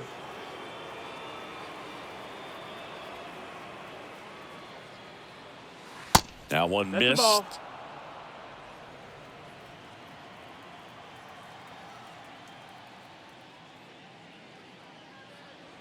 That's in for a strike. Well, he went inside a couple of times, and now outside. Hitter's not exactly sure where to look for this next pitch.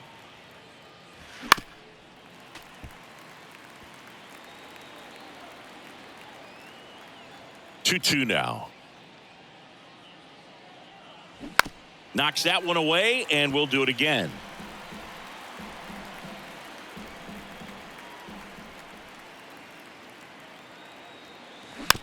Tapper back to the mound. Over to Lowe. And one gone in the 4th as they get the leadoff man. Now batting, Lucan Baker next up for the Cardinals. And he's already singled in this game.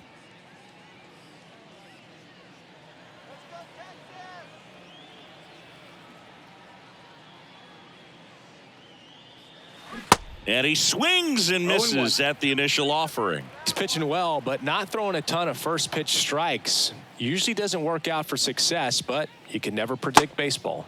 Next one is off the plate, and that is ball 1.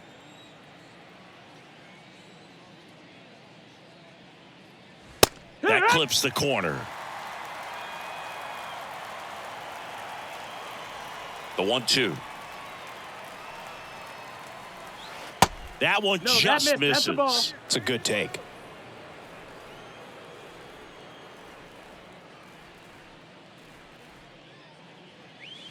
Swings and misses, and there's 2 away. Came inside with that 2-strike fastball nicely and just bunched him up on the inside part of the plate. Couldn't get around on it and catch it out front.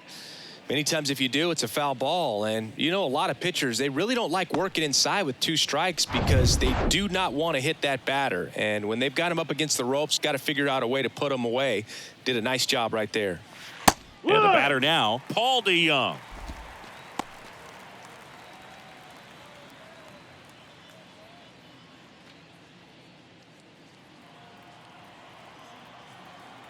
The 0-1.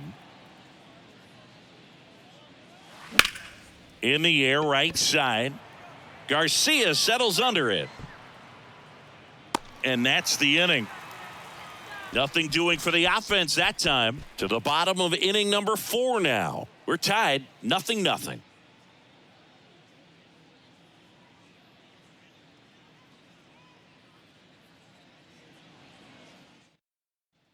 Corey Seager digs in now. For the Rangers, the shortstop, Corey Seager.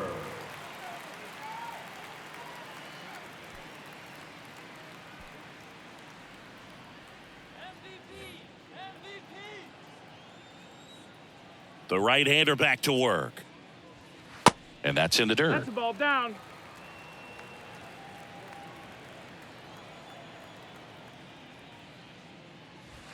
And that skips in the dirt.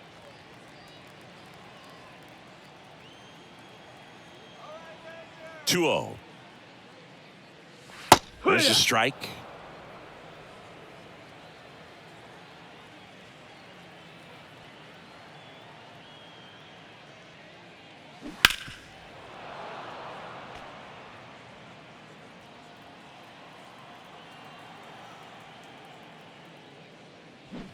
And down on strikes he goes. 1 out in the bottom of the 4th. Well, big power guy right there and generating so much bat speed. It's hard to bring that to a halt once you've committed. They tried to check the swing, just couldn't do it.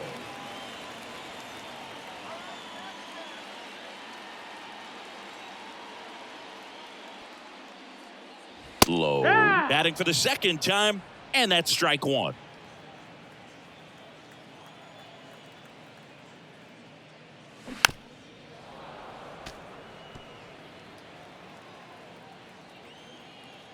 Kicks and fires. That's inside. Ball.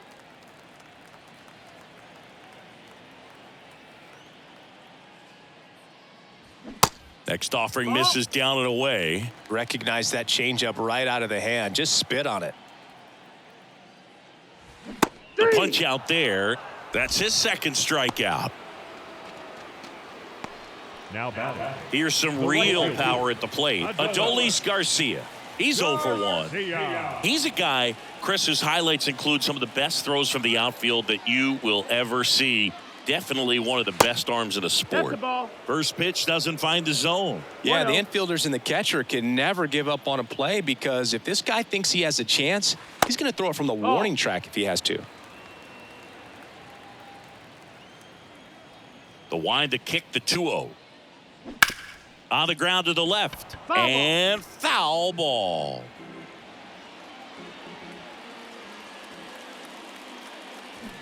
Two balls, two strikes to count with 2 outs. This guy's got such a good sinker. As a hitter, you've got to look up in the zone. If you look down, you're going to be chasing stuff in the dirt. And it goes just foul.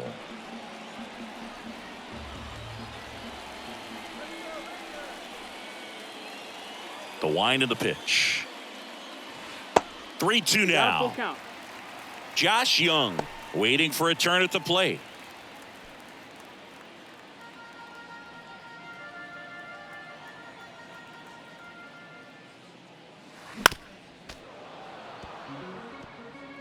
Eighth pitch of the at-bat coming up.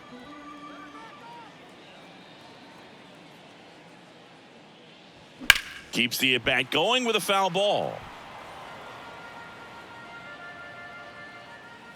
3-2. And he walked him. Ball 4. Take your base. One of the things about that 2-out walk, the base runner over at first base is going to have a very aggressive secondary lead. So a ball down the line or into the gap will produce a 2-out RBI, and those are the best. That is, if you are the offensive side of it.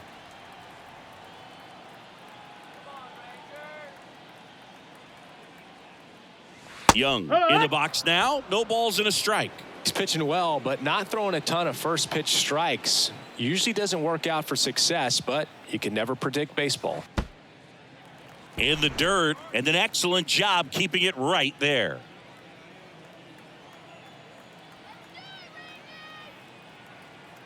The 1-1. And another ball. Ball.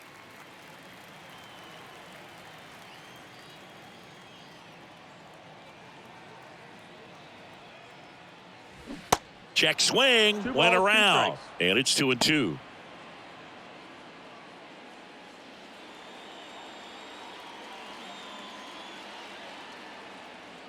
And the right-hander deals. Hard grounder into the outfield for a knock. Throw stops the lead runner at second. 2 on and 2 out. I really like that swing, man. He didn't just push it the other way through the infield. He drove it that way, and it kind of makes me think he was thinking opposite field as he stepped into the box. Got a pitch he liked, and he got it done. So 2 on with 2 away. Jonah Heim, the next to hit. They say it went. 0-1.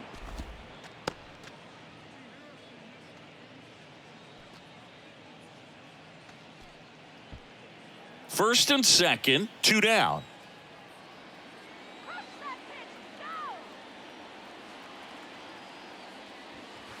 And now it's even up.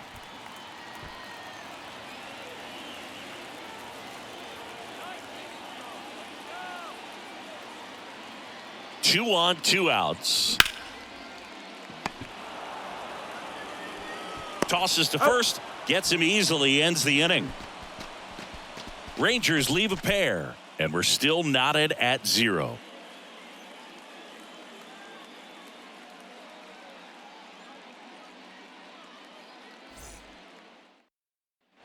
Ready now for the 5th inning. Now it's the DH, Brendan Donovan. Brendan Donovan.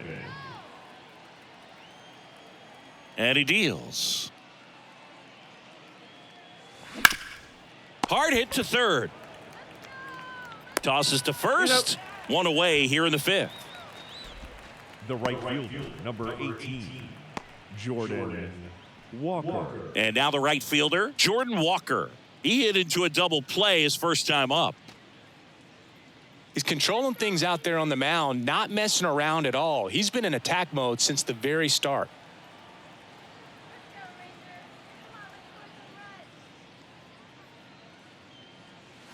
And that one is inside ball 1.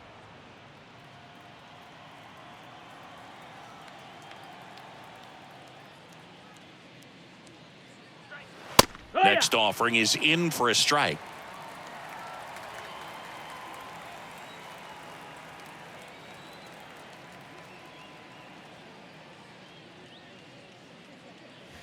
And downstairs.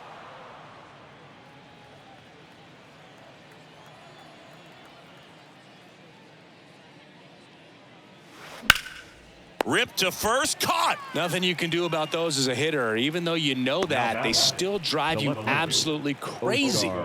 Mercado. Now it's Oscar Mercado. 0 for 1 with a flyout.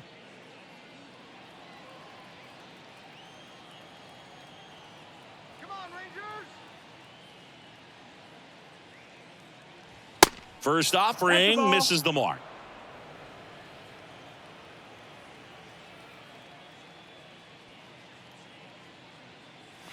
And there's the strike. The guy's going this good. He's retired 7 in a row. You got to step out of the box, fake bunt, do something to break it up.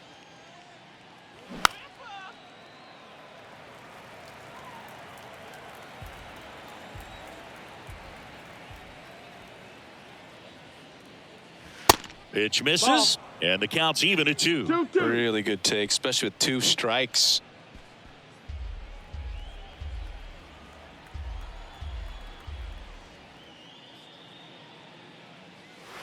Next offering way off the plate.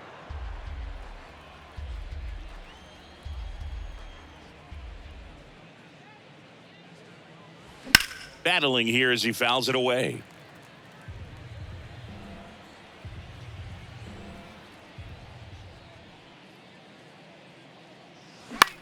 Out towards right center field. Garcia settles under it. And makes the play, and that's out number 3. And down in order go the Cardinals. And we are still scoreless.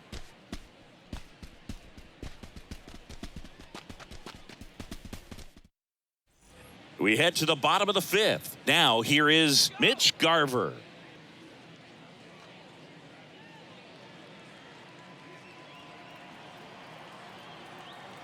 Here comes a pitch.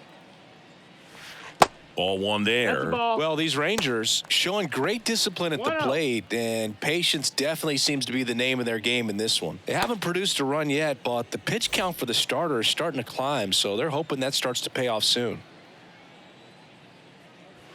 Check swing didn't go. 2-0. And I think they're in a good spot thanks to their pitching, but no one would be shocked if this offense strings something together to take the lead. That's a ball. And that one off the outside edge.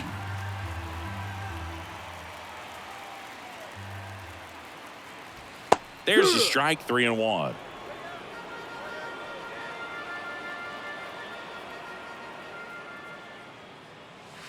And there's a curve through for a strike. 3-1 count, saying to himself, I've got to get a fastball here. Just spins a get me over breaking ball to bring the count full. Swings and misses. It's a strikeout.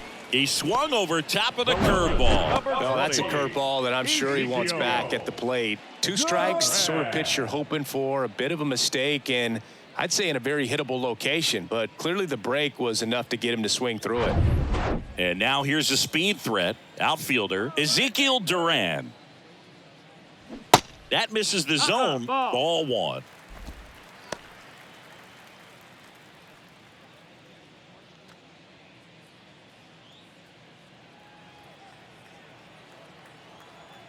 Righty to the plate. Check swing went around. And the count 1-1.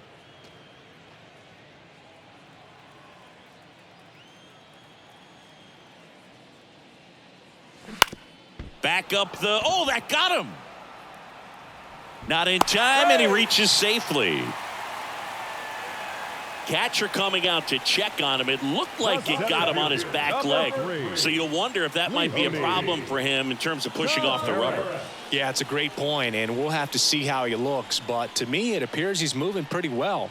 I think it's just going to sting for a while, but hopefully nothing more. Leody Taveras stepping in for the Rangers. 1 for 1 with a single so far.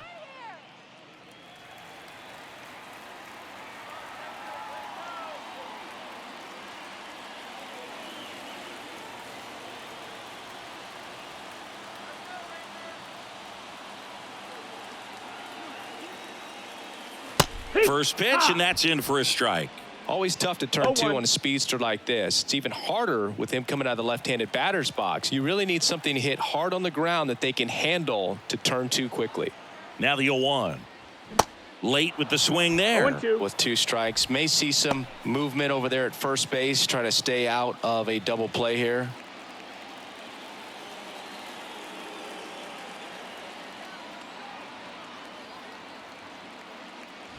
That misses. That's a ball. It's a ball and 2 strikes.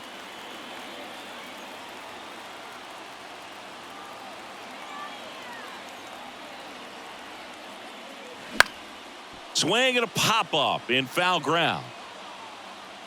Mercado makes the grab, and there's 2 gone.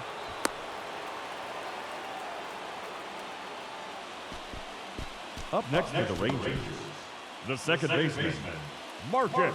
Here's Marcus Semien. He's 0 for 1. We talk about guys with good speed, and definitely he has it. But pushing the offense aside for just a second, Chris, it's the defensive side that I think the speed factors in the most. And first offering is fouled off. Well, he gets to balls that get by most people at that position. Just really impressive because there's certain times the ball comes off the bat, automatically that team that hit it thinks that they've got a base hit, or they may have extra bases, and he just takes it away. Next offering is in for a strike. And what makes him even quicker is the fact that he's so dialed in on the pitch as it's moving through the hitting zone. He can see how that hitter's lined up, what he's trying to do, and where that pitch is going to end up, which gives him that really quick first step, and that's why he makes so many great plays.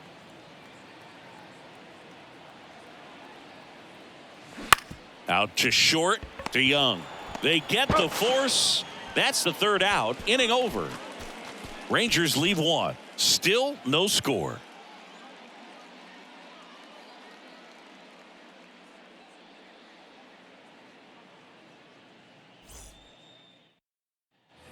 All right, we go to the top half of inning number 6. Tommy Edman at the plate. And a pitch.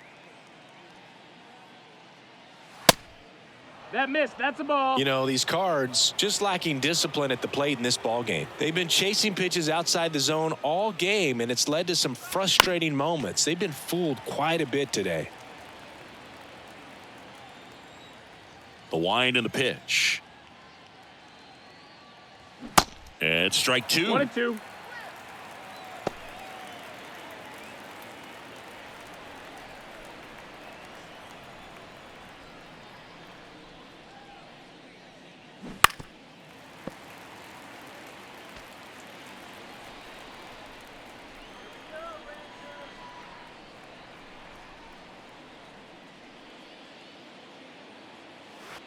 Next one misses. 2-2.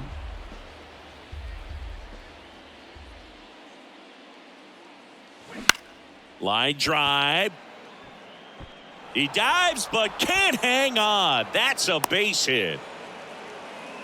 Couple of hits in a row for him here. That could be a dangerous pitch if you don't get it inside enough, because as a hitter, you see it coming across the plate the whole way. No problem handling it and putting a good swing on it that time. And now a chance to maybe get creative on offense with good speed on first. And here's Paul Goldschmidt. Runner on the go. And first offering is fouled off.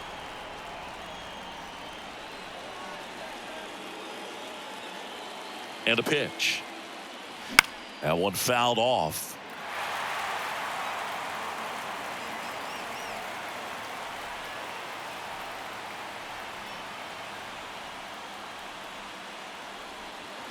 The next pitch misses, and the count is 1-2. Way to lay off that pitch down.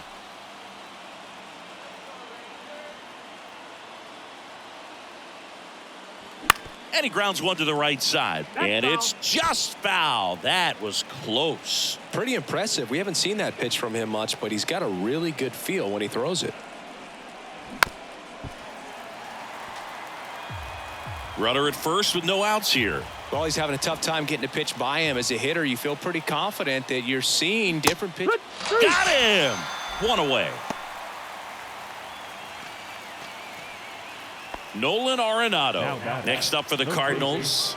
Nolan Arenado.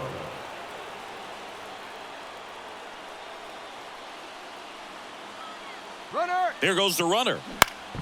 Foul back our way, and that's out of play. 2013 in the playoffs, you caught one as the Red Sox played the Rays in the division series. I sacrificed a bracelet. It was my wrist and my hand.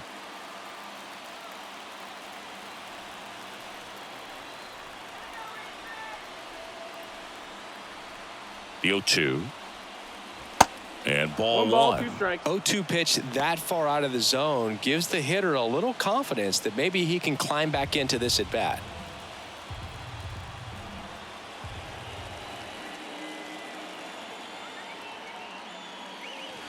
Got him looking. That's a strikeout. Well, interesting. He's looking very comfortable out of the stretch after giving up the leadoff single. Back-to-back strikeouts, so they haven't been able to move that runner up, get him into scoring position, and try to have a better chance of scoring. I tell you, good job so far on the mound. He just needs one more out. And the Rangers manager making his way towards the mound now as he will make the move. That'll be it for Nathan Eovaldi, and it's a tie ball game as he heads for the dugout. Back with a new arm after a quick break.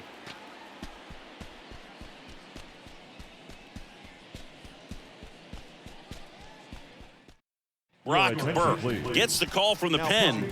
This southpaw's been really good against left-handed hitters. Brock Burke.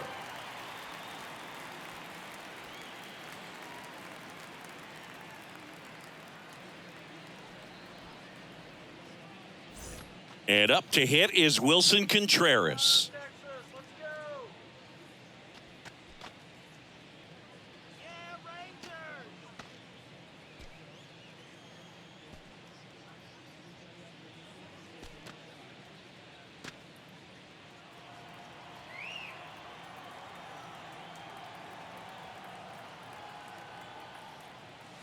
First offering and it just misses. Action in the pen down there. Josh Spores up and loosening in the pen. Smith, a left-hander, also throwing.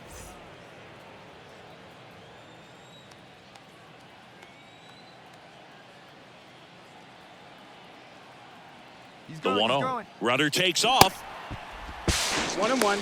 Throw to second. Great jump. You know, nights like this when it seems harder to score, I like the call to put him in motion and try to steal the base. Ball's not carrying, no home runs so far, so trying to manufacture some offense like this may be the way to go.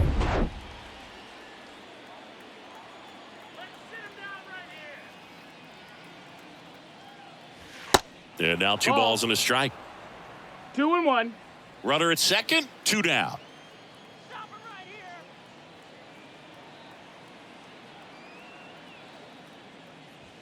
That one in for a strike, 2-2.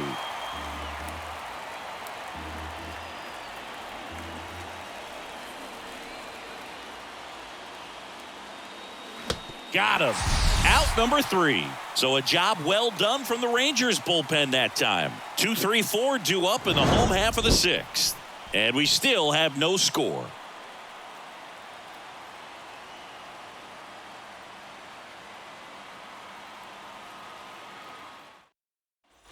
Welcome back. Bottom of the 6th inning. So now it's Corey Seager singing. He's a guy that covers both sides of the plate about as well as anyone in the sport. How difficult is that to do? Well, just look at the back of my bubblegum card. You'll see how hard it is. These guys are great, man. They have the ability to look out there, but also to be able to turn on the inside pitch. Those that can really sharpen things on the outer half, those are the ones that become elite.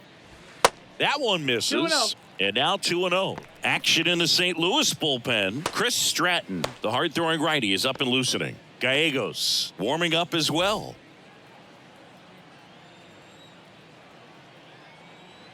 Left-hand hitter waits. Line drive, and that should be extra bases. Now he turns and heads for second. And he's into scoring position with a leadoff double. Maybe a chance for our first run here. All over that one right there. Put a really beautiful swing on that pitch right there. Just didn't quite have the combination of launch angle and exit velocity to drive it over the wall. But when you can beat a center fielder like that, you know you hit it well. A chance now to take the lead. And at this point in the game, that could be a deciding run. Here's Nathaniel Lowe. And takes low for ball one.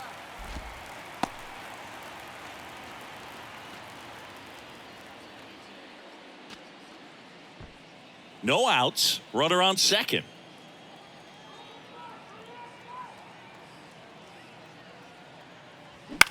On the ground to third. And it gets by him.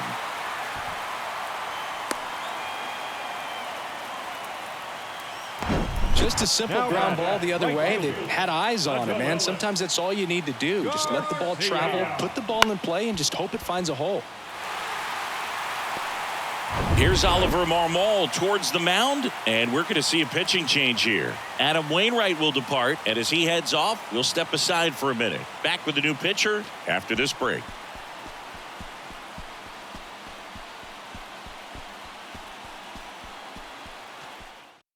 Jack Flaherty comes on now. Well, walks have been a big issue for him this year, so I expect these hitters to be patient up there.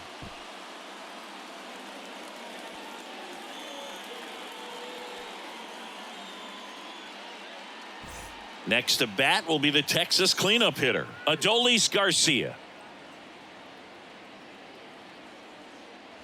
Pitch misses inside, and that's ball one. 1 ball, no strikes.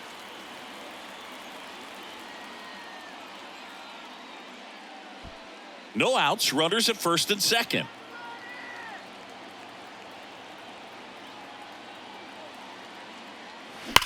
That's smacked on a line to center. And a base hit. And they're happy to play station to station right here. Bases loaded, nobody out. Well, that may end up being an at-bat we go back to later on when this game is over. Everything was on time and fluid in that swing. Got a pitch you could get the barrel on and lined it into center for the knock. Those always feel good. Bases loaded, nobody out. Here's Josh Young. That one's in there, 0-1.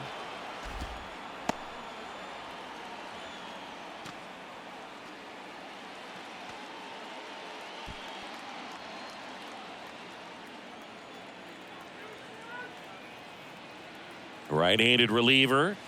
And a swing and a miss there. No balls, You need a 2 strikeout, and you need a ball perhaps on the ground for a double play or get yourself a pop-up, something, but you've got to make some pitches.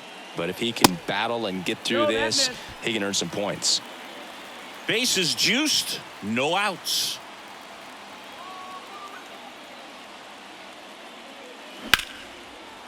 Line drive, base hit. 1 run's in.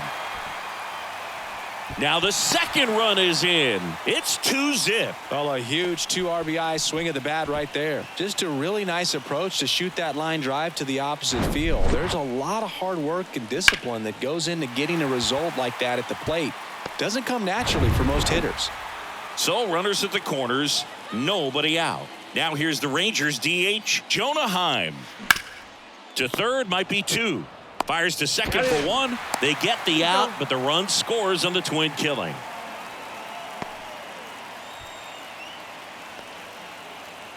So next to hit for Texas, Mitch Garver. Mitch Garver. Garver, in his 6th season, 32 years old, and he's one of the few players in Major League Baseball born in New Mexico. That one's in there. Strike one. Some guys are just more confident if they can track that first pitch out of the hand of the pitcher. They don't care if they fall behind 0-1. Kicks and deals.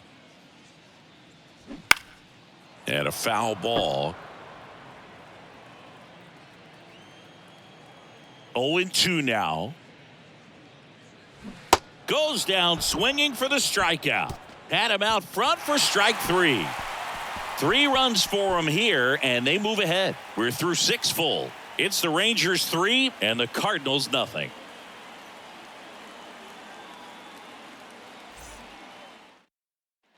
Top of inning number 7, and here's the first baseman, Lucan Baker. The big lefty turns, kicks, deals. And that's outside. Burke, he's someone that fills up the strike zone, so he doesn't give up a lot of walks, but because he's in the zone so much, a decent amount of hits occur. That's to third, and that chance handled. Zips it to first. That's the first out, the top of the 7th. Now batting, the shortstop, Paul DeYoung. And up next for St. Louis, Paul DeYoung. 1 for 2. And he's got to get ahead early in the count and then be able to mix up his speeds, add and subtract some velocity, but command is the big key, throwing the ball where he wants to.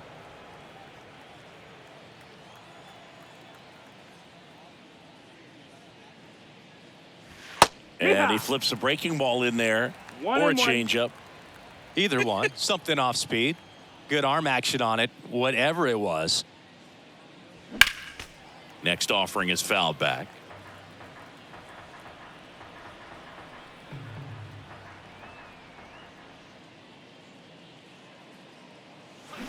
Looked like it was a little bit up. Boog, I'm not sure how he took that right there. I mean, that was an incredible 2-strike pitch. The next offering misses. Full count now. Count's full.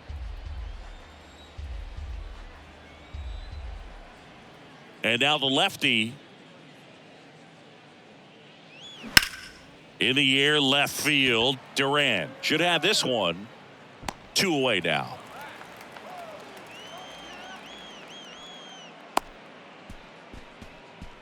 Now batting, designated hitter. And now Brendan Donovan.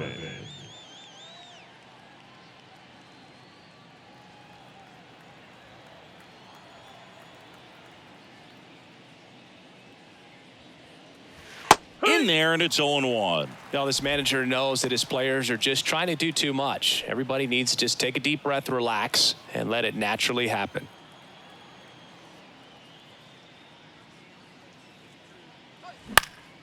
And that one sliced foul.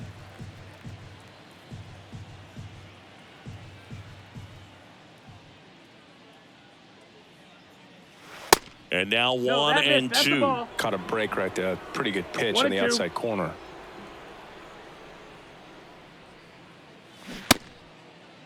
Tried to check his swing there, appeal to third, and he held back according to Rusty Valentine.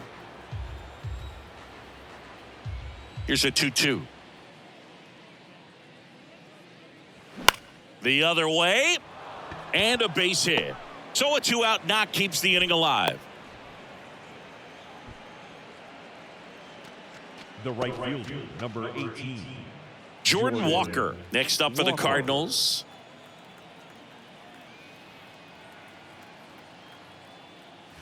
First pitch, and he just misses.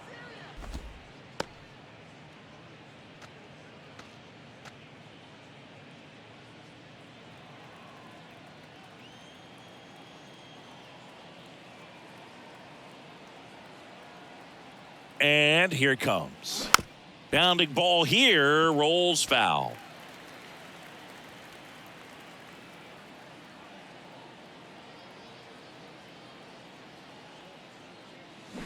So now 1-2. Filthy changeup right there. Just pulled the string.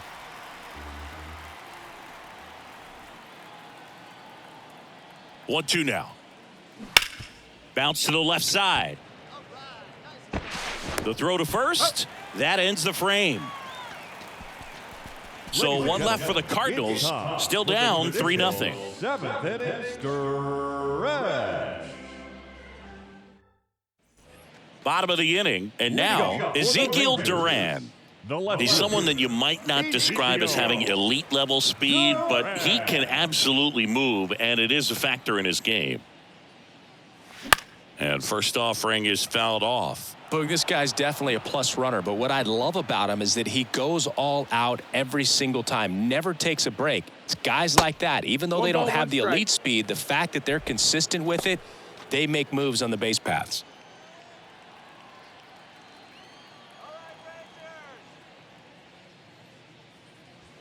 Next pitch misses, and it's 2-1.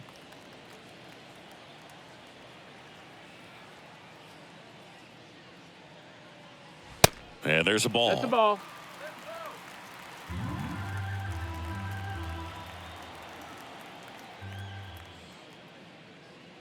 Good plate appearance there.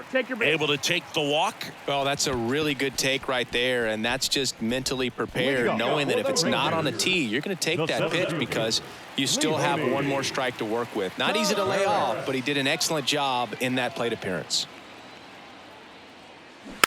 And first offering is fouled off.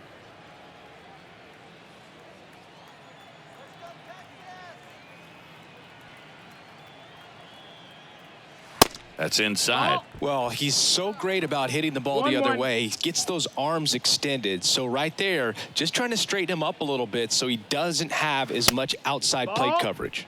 Next one misses, and it's 2-1.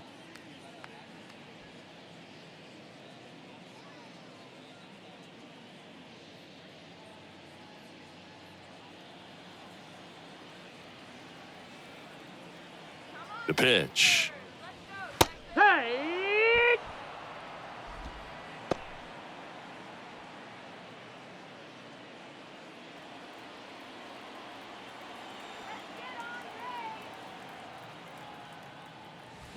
Got him. And one away in the bottom of the seventh. Committed to that breaking ball just a little too much and couldn't pull the bat back in time. You know, once you get it going, it can be so tough to stop the momentum with that barrel. Good pitch, had him fooled.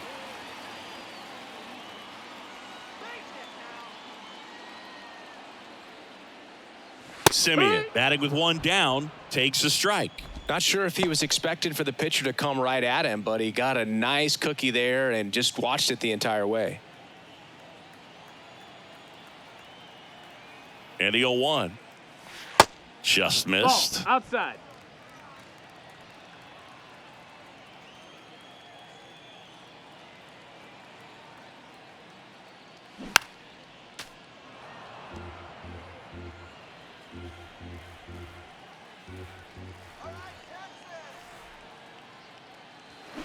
Swing and a miss, and he struck him out.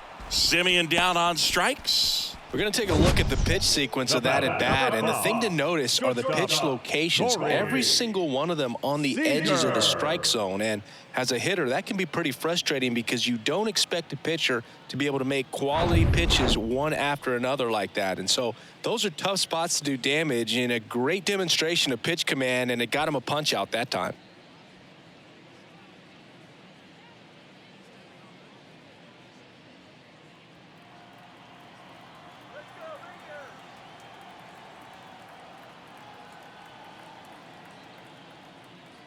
Seager at the plate and takes high there.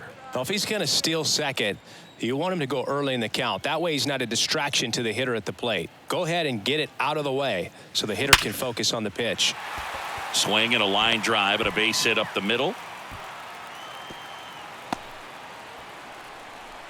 Oh, that'll make you feel good as a hitter right there. I could watch base hits like that one all day long, and so could every hitting coach in the league. Just a nice line drive into center field. So first and second with 2 outs. And now the first baseman, Nathaniel Lowe, on the ground to third. And that is the inning. 2 left on. We look ahead to inning number 8. It's the Rangers 3 and the Cardinals nothing.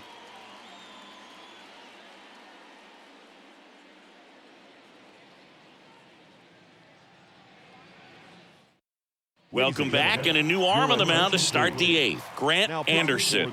He's pitching on 2 days rest. 65. Grant Anderson. So digging in, Oscar Mercado. The Redbirds in striking distance, but have some work to do. Boog, it starts with the leadoff man. Need a good at-bat out of him right here. And the pitch. There's a strike.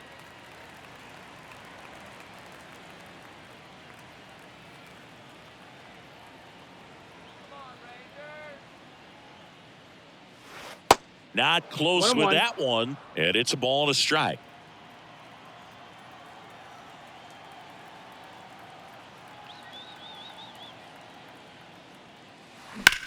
On the ground, right side. And it gets by him.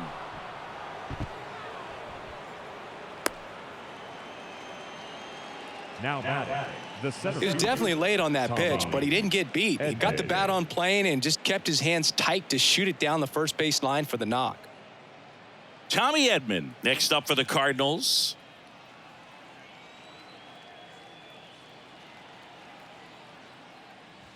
Ball one, no strikes. 1-0.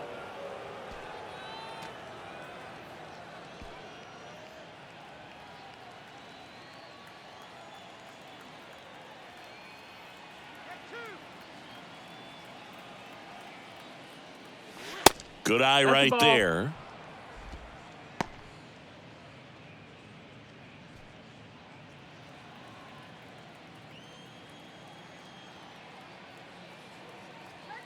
Two 2-0 to count. Here it comes. And a strike. Well, it looks like he's wanting to work the upper part of the strike zone. What does that mean? Top hand better be working for the hitters. Adjust that side a little bit. Give yourself a chance to hit.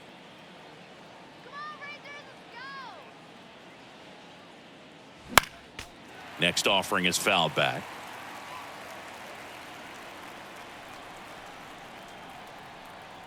The pitch. Spoils that one, and it remains 2-2.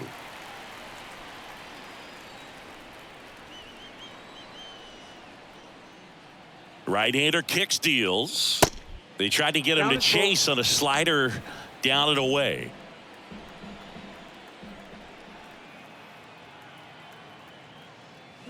Swing and a miss, and he's down on strikes, and there's one down. Now batting, Paul Goldschmidt next up for the Cardinals. Goldschmidt.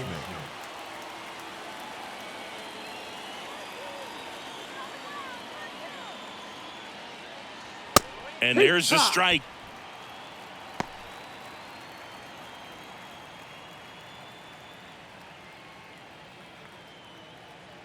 And a pitch. Inside, just missed.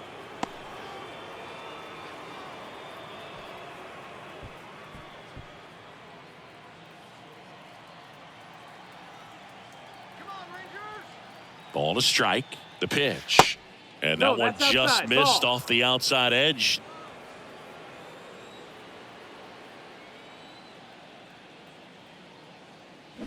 Swing and a miss. And now 2-2. They haven't scored yet in this game, and with that swing, they're definitely trying to get on the board. That's the way guys go about their business today.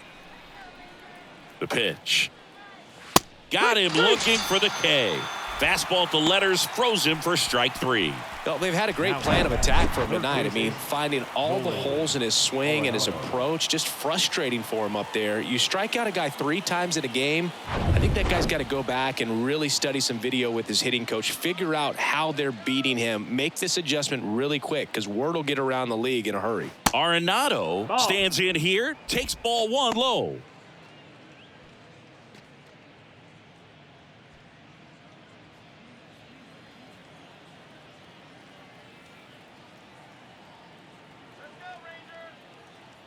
The 1-0.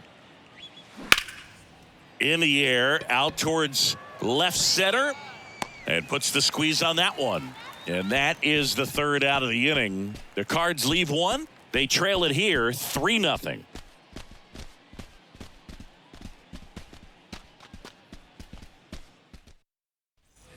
And welcome back. Now it's the right fielder, Adolis Garcia. The right fielder. He's not going to get cheated up there. No, he's not. He's looking to do damage with every swing he takes. On the inside corner for a strike.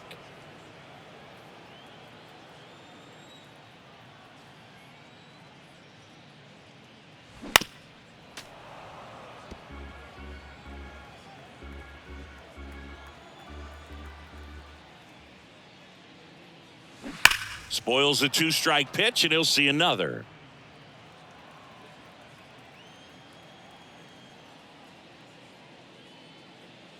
Caught him looking for the K. Up next to the Rangers. Next to hit, Josh Young. With this kind of lead, he can swing freely, try to hit the ball out of the park, do what he loves to do.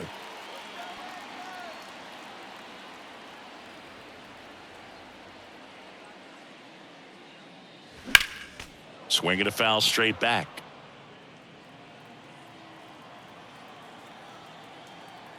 And now the 0-1. Oh, great grab on the dive to first. And very nicely done for the out. Oh, that is such a tough play, but these guys make it look easy. They slow the game down. That diving stop right there, it's only part of the equation. Then you got to collect yourself, get up, make a good throw, and you got to get it there in time. That's the toughest part, especially when it's got to be on the money. Stepping in, Jonah Heim. Good eye right there.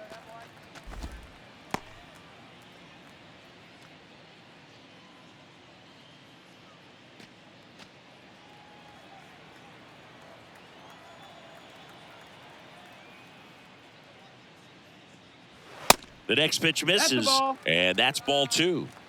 2 balls, no strikes.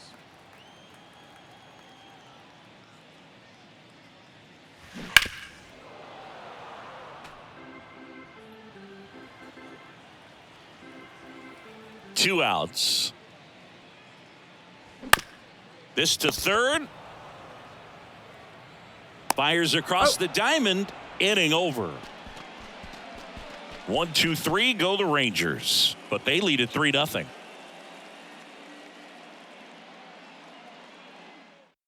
Jose Leclerc comes on trying to close it out. He comes in with a chance for his second save of the season. Your attention, please. And here's the catcher, Wilson Contreras. Number 25, Jose Leclerc, 29 years old, and he was born in the Dominican Republic. The pitch. On the outside corner, and that is strike 1. 0-1.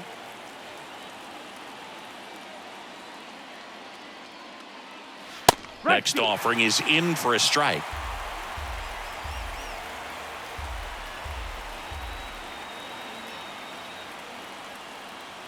Hacks and misses. It's a strikeout.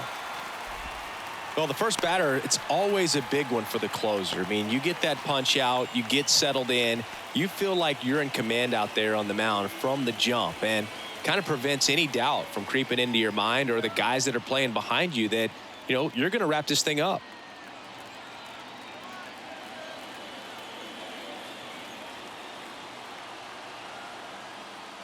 Baker in the box with one away as he takes ball 1.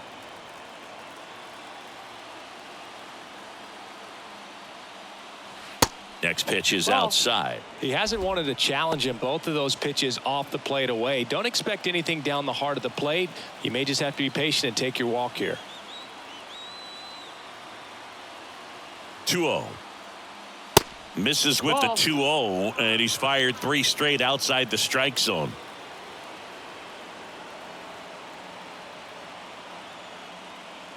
And that's ball 4. Take your base. 4 pitches. That's an easy walk, man. He could have walked me right there, Boo. The last one wasn't even close. Here's the shortstop at the plate, Paul DeYoung.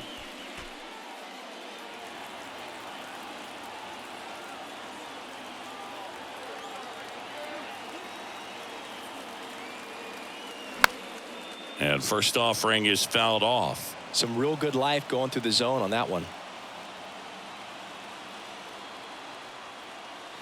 That misses the zone. 1 ball, 1 strike.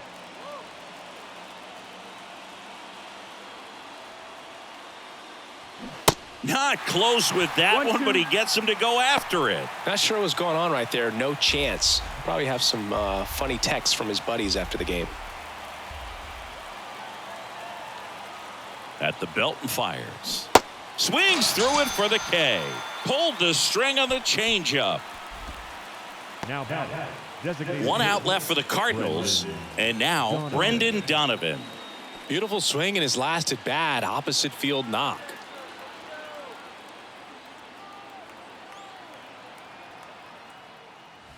There's a strike. Just amazing to me how many closers and back-end relievers just throw absolute gas these days. I never would have had a chance. Rolled slowly to first. Steps on the bag himself. Ball game.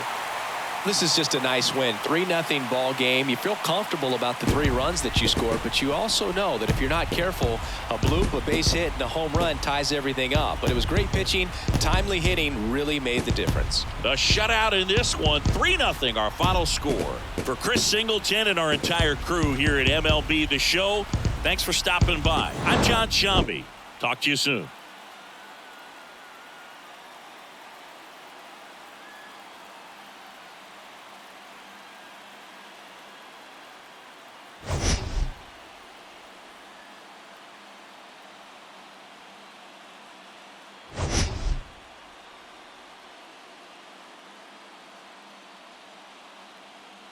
Show.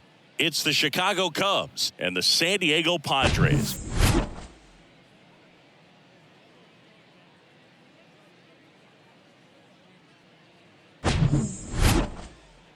All right, we'll be back to get this one started after this.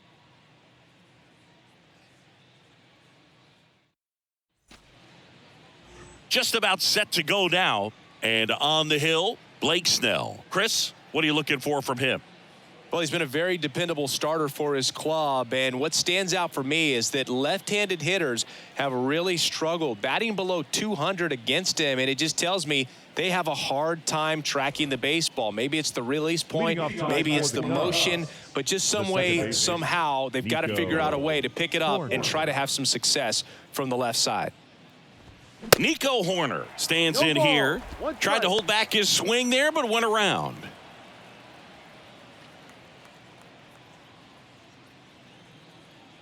Kicks and fires.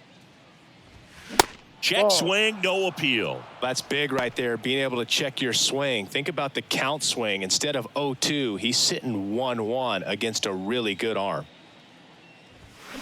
Next pitch inside, and it's 2-1.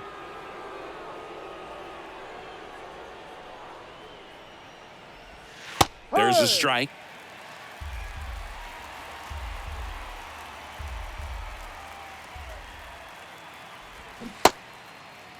Check swing on the 2-2. Appeal to first. No swing. He held up. Carl Dixon with the call there.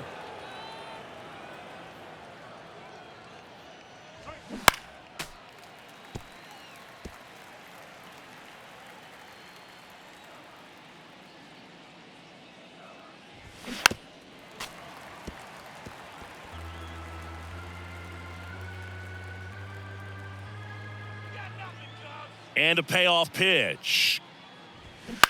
On the ground to short. Kim slings to first. One up, one down. batting second, the shortstop, Dansby Swanson. Dansby Swanson stands in. You talk about elite defensive players, especially in the middle of the diamond, and this guy is at the top of the list. Foul ball there. Yeah, we go beyond just the fielding percentage and what it looks like, but the ability to have a range and close holes that are normally there against an average defender. But this guy is special, and you can see it in his first step quickness. And a pop-up right side, foul territory. Takes it in for the out. Batting third, the left fielder for A's, Ian Happ.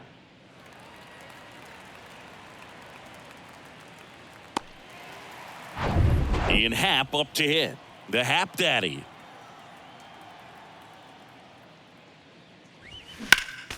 And first offering is fouled off. Hap, a switch hitter, it can be challenging for guys at the big league level to maintain a good swing from both sides of the plate. Clearly, he's got more pop from the left side, but in 2022, the right side was respectable as well. And it's even up.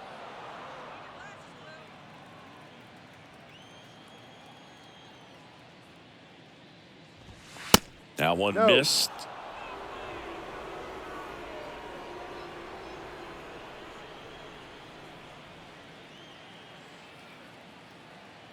The pitch.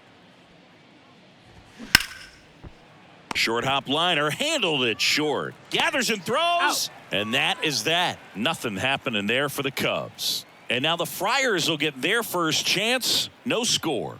It's Major League Baseball, and it's on the show.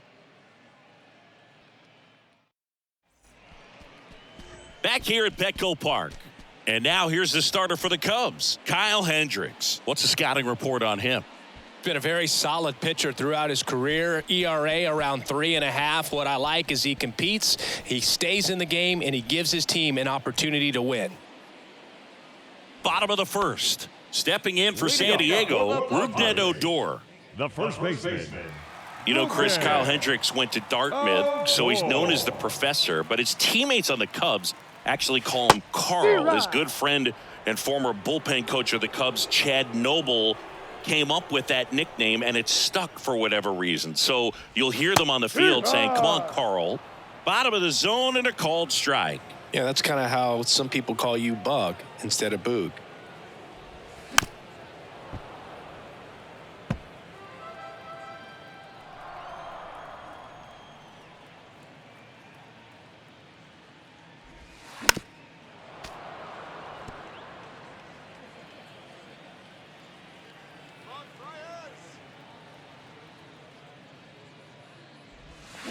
That one off the mark. Going to count 1 and 2.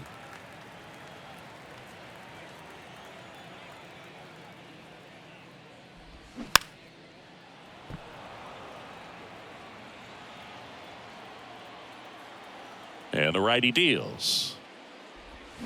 Fights that one away. Still 1 and 2. Well, he's desperately looking for that swing and miss. He's going to have to just change speeds a little bit, try to move it around, create just a little bit of illusion at the end. The wide, the kick, and the 1-2. In the dirt. Catcher has it, fires to first. Out. In time to get him, 1 away and the strikeout. Kyle Hendricks has been one of the best pitchers in the National League since debuting in 2014, and he really runs counter to what we see in the game today. The successful high-velocity guys with a lot of swing and miss. He gets more soft contact, but he's been successful nevertheless. The professor, as some call him, Carl, as his teammates call him.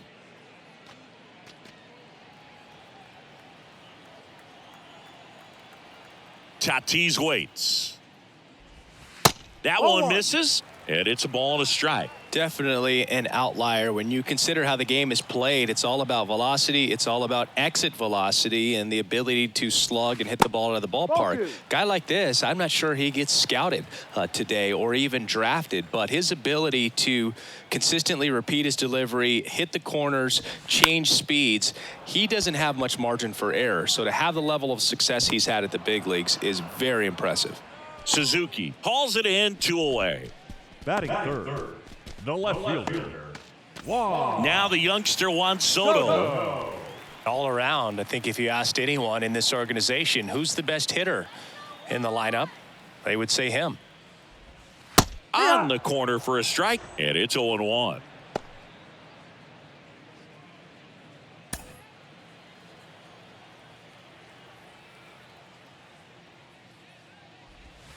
Next pitch downstairs, and the count is 1-1. 1 ball, 1 strike. Dribbled up the third baseline, and he picks it up, and he'll put it in his pocket. Swing and a miss for the strikeout.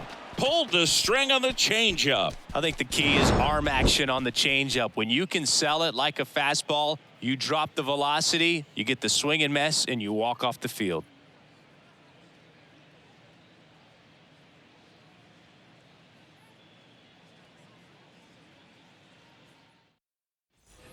All set for the start of the inning. Leading off, Seiya Suzuki. Obviously a guy who makes good contact, hits for average, but one of the things in today's game, the value in the fact that he hits both righties and lefties. Fought off foul. They're so reliant on the matchups nowadays, Chris, and it's huge when you don't have to sit a guy or platoon him. When you can hit, both sides in terms of pitchers' arms, you're a guy that it's hard to take out of the lineup, and I think it's very important today when everything is under the microscope. Struck him out looking. Not sure about that call. Pitcher might have gotten a friendly strike 3. Oh, that's got to be very frustrating for this guy. He knows the strike zone extremely well. And you know what? Good hitters are not going to compromise. He'll take that punch out, but ultimately stick with his plan and have more success than anything else. Now here is Patrick Wisdom. 0-1.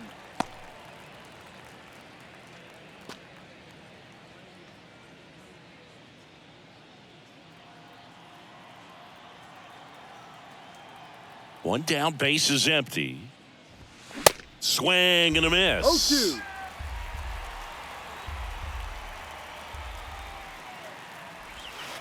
That misses the zone. Now 1-2.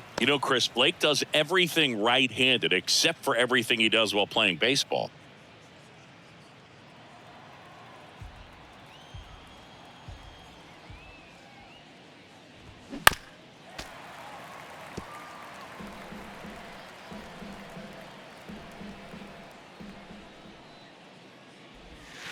Down and in, moved his feet. Well, he might have to look for a different put-away pitch right here, 2-2. He's already seen the curveball a couple of times in this at-bat, so might have it timed up and ready for it. Swing and a miss, struck him out. Boog gets talked about a lot, but a good high fastball in a 2-strike situation, it's just become such a problem for hitters in more recent years. With all of the emphasis by pitchers on developing that spin rate, having a good grip on the baseball, those high fastballs, they kind of look like to the hitter that they're rising, even though they're not, but they're not decreasing in velocity and spin rate, so very difficult to get the barrel on it. Next offering misses, and that's ball 1.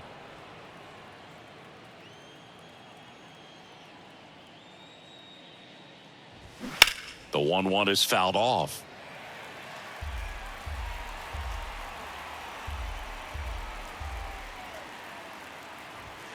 Got him. And a nice inning of work there as he sets him down 1-2-3. 3 up, 3 down for the Cubs. We'll go to the bottom of the second. No score.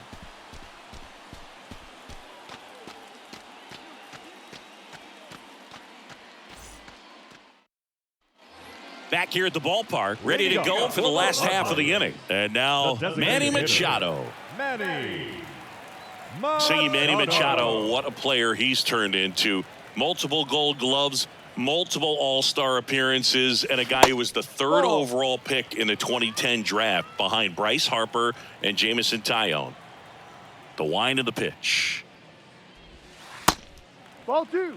Well, it's so great to see him put together such an awesome career when early on he had those issues with his knees, if you remember, and we were wondering if that was going to hurt him long term. Kind of a thin kid, but he started to grow into his body, and that man strength has come over the years. Ripped on the ground to second. Tosses to first. 1 up, 1 down. Batting fifth, the second baseman, Jake Cronenworth. Digging in, Jake Cronenworth.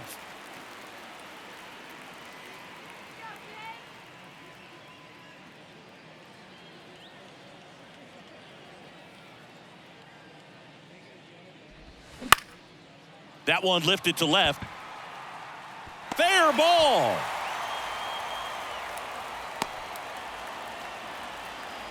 Went up there looking to be aggressive and got something he could handle. Just a bloop hit behind third right there, and that's a really tough play for a third baseman or shortstop to get to, and the same for the left fielder. So he just found a perfect place to drop that one in right there.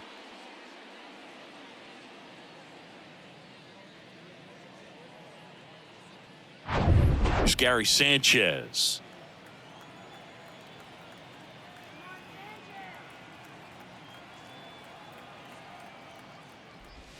And And a good fastball to start him off. No ball. That's strike one. Strike.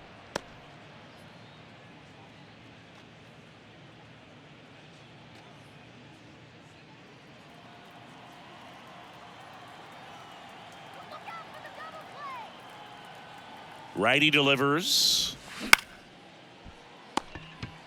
Over to second for one. On to Mancini. 2. One hit in the inning, but no one left. We head on now to the top of the third. We're tied 0-0.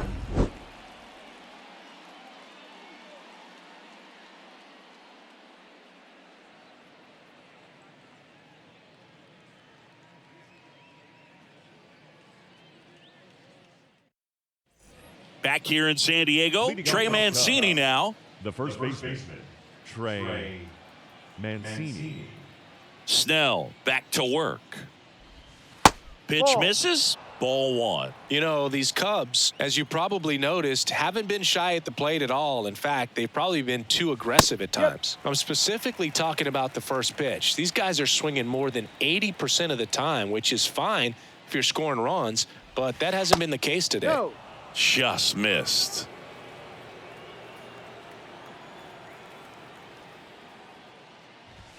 Just off the outside edge. And now 3 balls and a strike.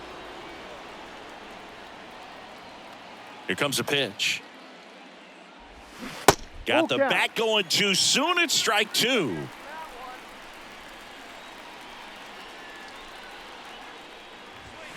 Stays alive.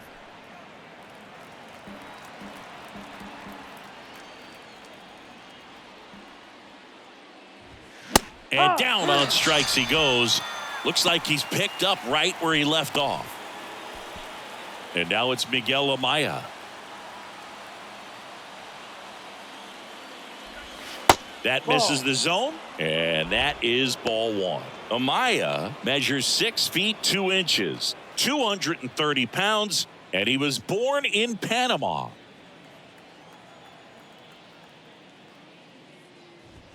That's in there. That's strike 1.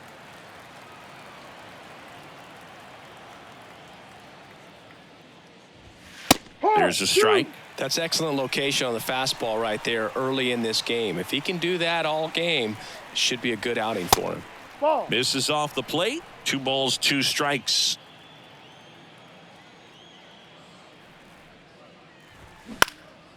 Lifted in the air, right center field. Tatis after it.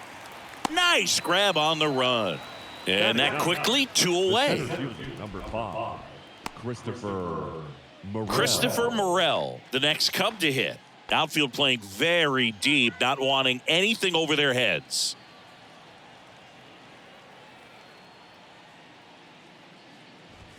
Fastball for a strike. 0-1.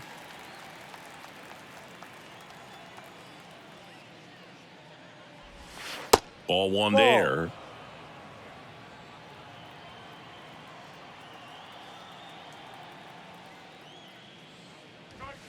Next offering upstairs. Way to lay off that fastball up right there. You're looking for something you see well that you can handle, but you also have to keep the discipline so that you're not popping up pitches that are just a little too high. 2 down, nobody on. And there's ball 4. Take your base. Boog, do you think you could draw a walk in the bigs if we gave you enough at bats? Oh, that's a good question. I think that if they gave the pitcher a false scouting report on me, yes, I think I could draw a walk. Horner in the box now as he looks at ball 1. Second plate appearance of the day for him.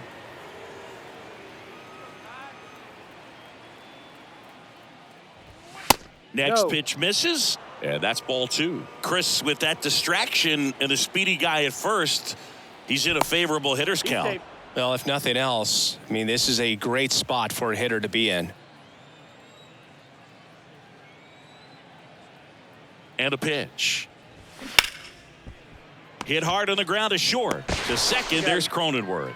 Third out. 1 left for the Cubs, and we're still knotted at 0.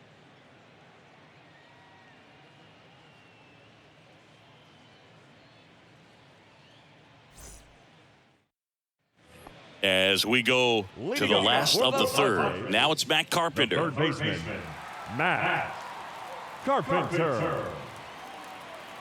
The wide to kick the pitch. Ball And one. takes low for ball one.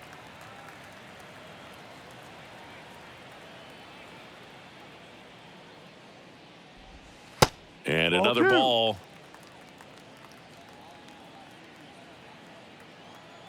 The wide to kick the 2-0. 3 balls, no strikes.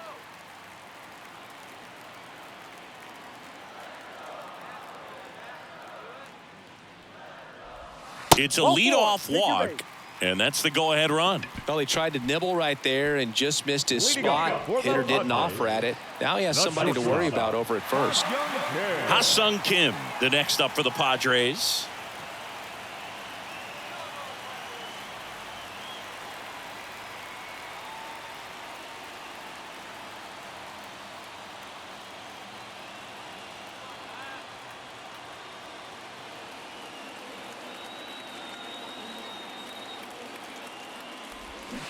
And first offering is fouled off.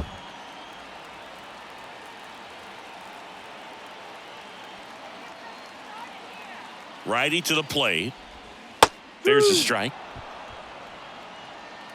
Nobody out. Runner at first.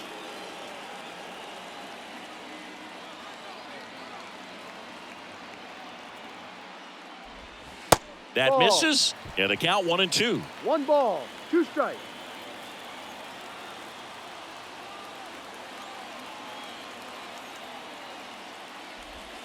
Got him. One gone, bottom of the third inning. Batting ninth, the right Brandon fielder, Dixon now. Brandon Dixon. That's through there for a strike.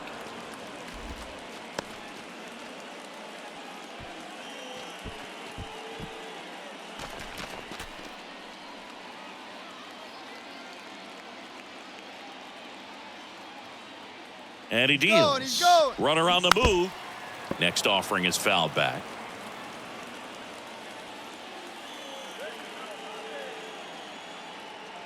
The pitch. Foul ball, still 0-2.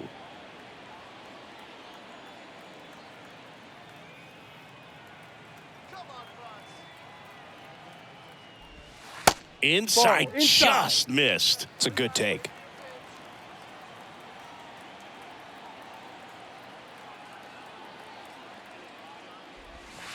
Next pitch is in the dirt. Ball 2. Well, with the amount of pitches that can end up in the dirt, a good secondary lead. Doesn't have to get away from the catcher, but if you're anticipating based off the trajectory, get yourself into scoring position.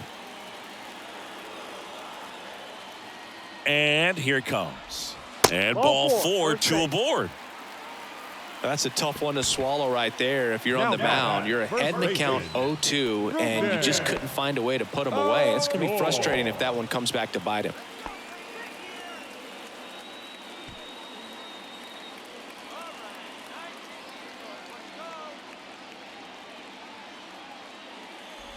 Odor in the box now. Takes strike 1. Really good job in this spot to get ahead in the count. He's going to have to continue, finish off this hitter.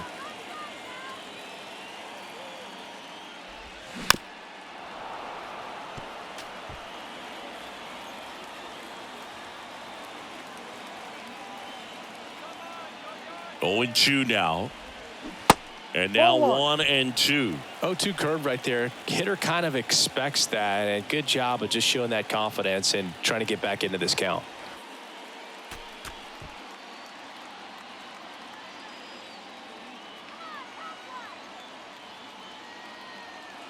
Kicks and deals. Gets a piece there. We'll do it again. Runners at first and second with 1 gone.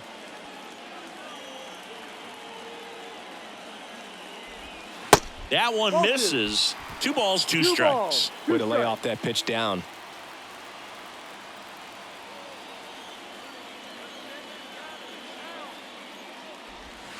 Ball Next 3. offering is down low. Full 2 count. walks in the inning already, and he just doesn't seem comfortable out there. Like he can find the right mechanics and then repeat them.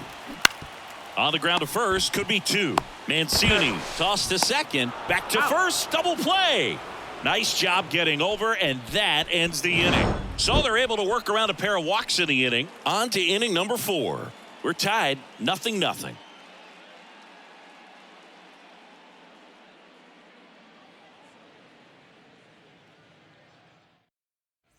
Welcome back. And now here is Dansby Swanson. Swanson, former first-round pick by the Arizona Diamondbacks, Vanderbilt player in college, College World Series player, all that good stuff, but really coming into his own. And a big swing and a miss. Dansby Swanson, this is a guy who kind of had a target on his back. #1 overall pick out of Vanderbilt. People were expecting a whole lot, comparing him to Derek Jeter. Slings it across, and Swanson is set down. The batter, the lefty, Ian Happ. Wow, Singy, what a throw.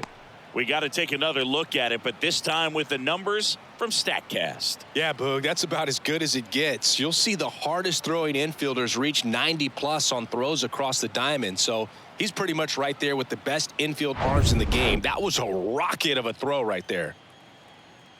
Yeah, the batter now, Ian Happ. Pitch misses inside. 1-0.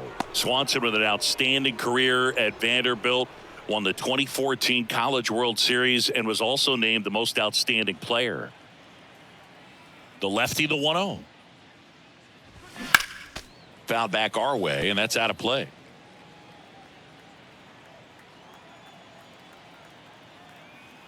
The wind of the pitch.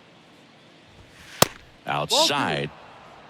2 balls. The 1 Cubs strike. yet to pick up a hit here. Strike 2. 2-2.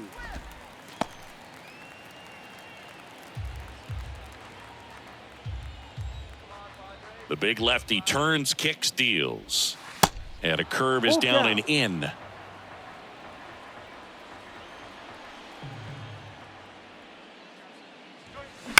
Right side, Odor. The flip to the pitcher covering. 2 quick outs here in the top of the 4th. Up next for the Cubs, the right fielder. And up next for Chicago, Seiya Suzuki. Struck out looking at his first at bat.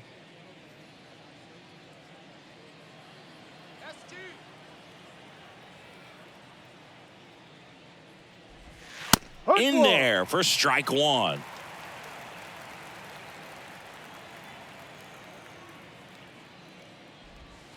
Next offering misses down and away.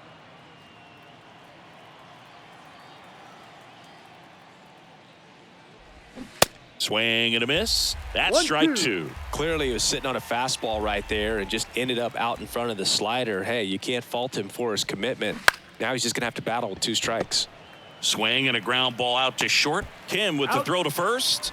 That's the 3rd out. And the Cubs are down in order. And we are still scoreless.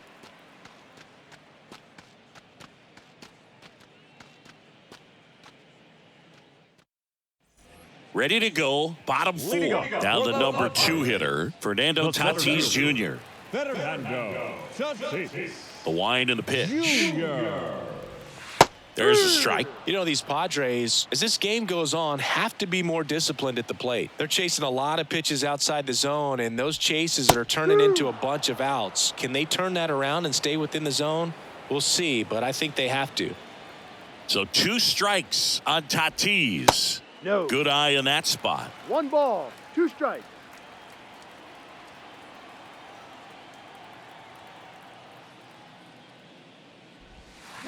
Can't connect on the curveball, struck him out. Oh, there's a small sigh of relief right there. I mean, just to keep that speed off the base paths. It's not just the pitcher. It's other guys that have to think about it. From your infielders, have to think about that runner potentially stealing, but also be in position to make a play. As an outfielder, you're thinking about a base hit to the outfield. I got to get to it quickly to try to keep this guy from taking an extra base.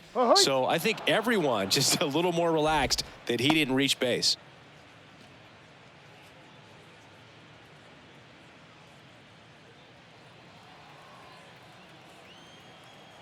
The The 0-1.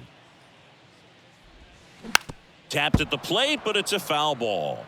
Pretty good pitch there to take a rip at. He wants to get his arms extended. He likes the ball away from him a little bit, just not able to square it up. Ball 1 low. 1-2.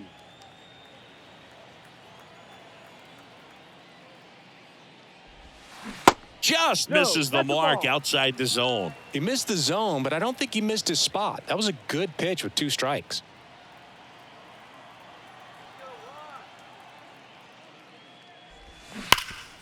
What a stop. Takes it himself, and he got him. Nicely done at first for the out. Man, a lot going on that play. Diving stop to his right in that hole, and then gets up and takes it himself. Man, it's a one-man show.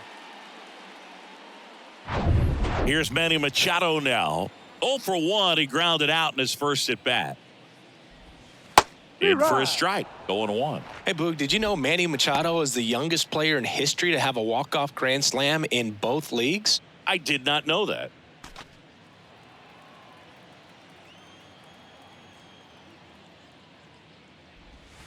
And it's 1-1.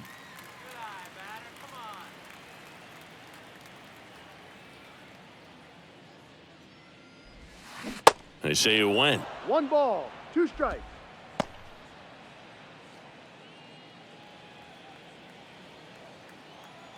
The 1-2. Cuts and misses. It's a strikeout. Padres go down quietly. Still no score.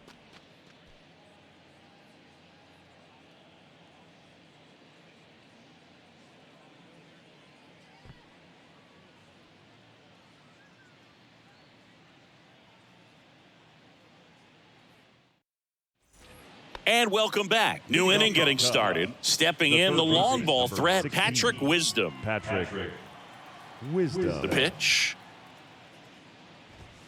And that one just misses. A ball and no strikes. Breaking ball in there for a strike. Now, there's a pitch we haven't seen in a while. It's going to be tough on the hitters if he can mix that in whenever he wants. The 1-1 is fouled off.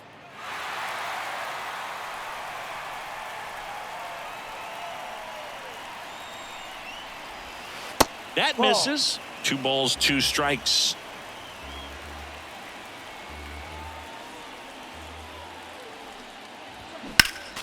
Next offering is fouled back.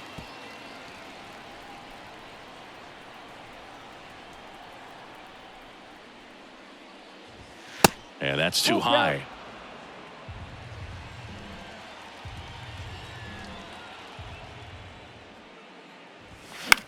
Swing and a pop-up. Foul territory for the catcher.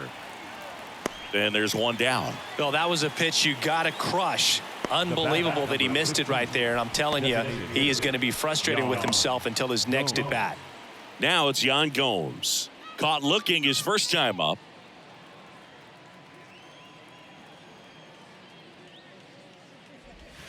There's the strike. Man, this guy's got a great feel for his breaking ball today. The 0-1 is outside, and it's a ball and a strike. Yan Gomes waits. Swinging a foul straight back.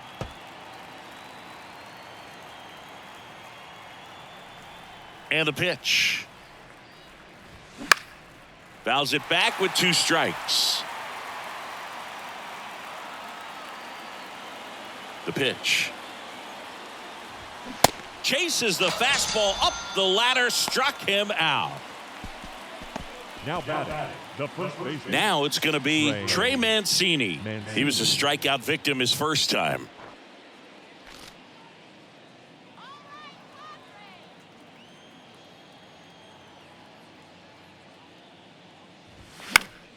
Fouled off. He was late. The 0-1. And fouled off.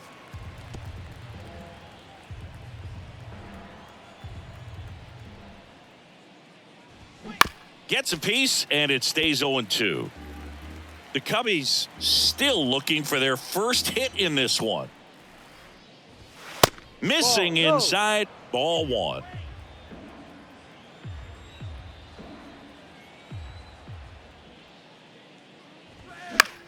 This one in the air right field. Dixon gliding as he moves to his left. No trouble here. Puts it away for the out.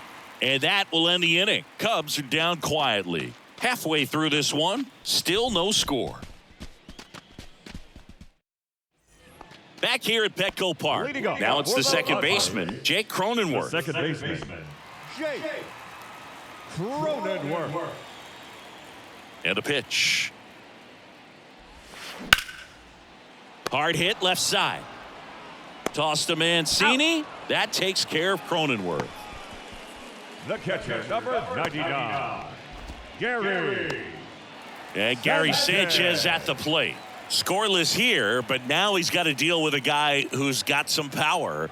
Got to be careful when you're talking about a hitter with this type of slug and these type of home run totals. No. First pitch just misses. In today's game, you look at exit velocity as a measure of process, and if guys are hitting the ball hard, eventually the results usually follow.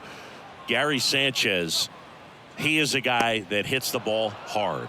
Horner makes the grab. 2 down. Well, on the mound, very efficient, able to produce an outcome, it seems like, within the third or fourth pitch of just about every at-bat. Carpenter. Matt Carpenter will hit next. Worked a walk in his first trip to the plate.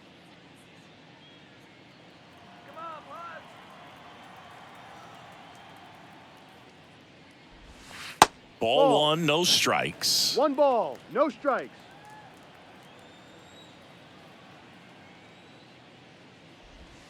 That's Ball. a little bit low. 2-0. Left-hand hitter waits. That Ball misses 3. the zone, and that's ball 3. 3-0. Ha-Sung Kim waits on deck.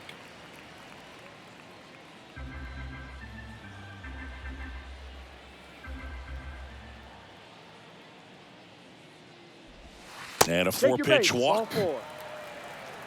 Second walk of the game for him, and he's been really patient at the Number plate. 7. The game plan that he's sticking to, he's just not going outside of what he's looking for up there. Ha-Sung Kim, the next up for the Padres. Went down on strikes his first time through.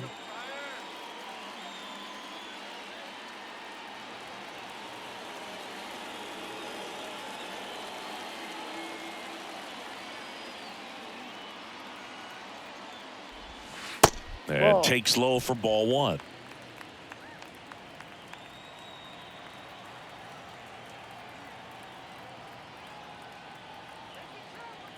Right-hander kicks, deals. Hard ground ball, base knock. Throw in holds the lead runner at second. 2 on now with 2 away. Now batting, right fielder, Brandon Dixon now at the plate. He reached on a walk his first time. And that's in there at the knees.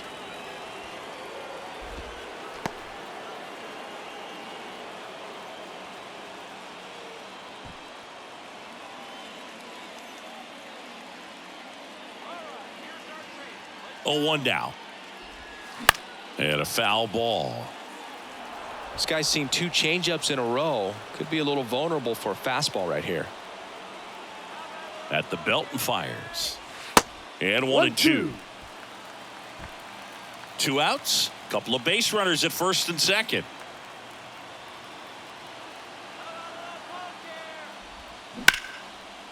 Horner. In plenty of time to first. That ends the inning. So they strand a pair. 5 innings complete. And we still have no score.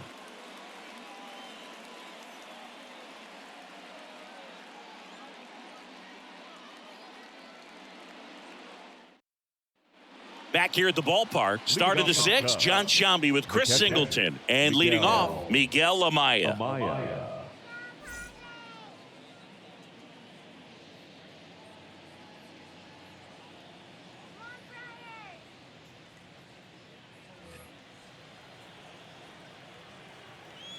Snell back to work. And a breaking ball drops in for a strike. And it really looks like these hitters have been in between with their timing today. Good fastball, excellent slider, but they've not been able to commit to one velocity and stay there. The pitch. And there's a ball. No. I always remember watching Johan Santana pitch, and when he was in his prime, you would see a lot of guys out in front, right-handers pulling that change up in the stands and then fouling the fastball the opposite field up into the stands. 3-1 now. In the air, left field. Soto going after it. Makes the catch, and there's one gone. Now batting, the center fielder, Christopher Morel. Now it's the power speed combo. Christopher Morel. Got to be careful with this guy. He's got power. He can untie it with one swing.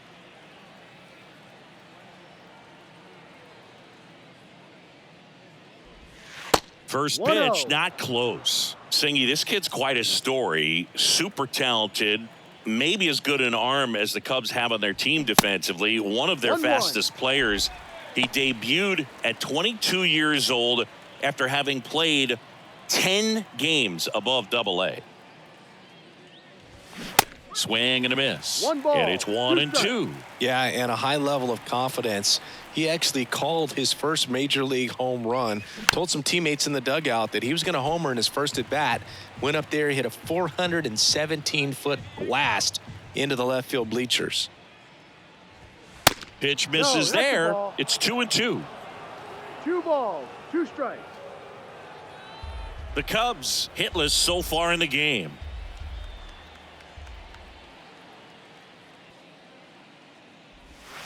Fouled off the plate. They'll do it again.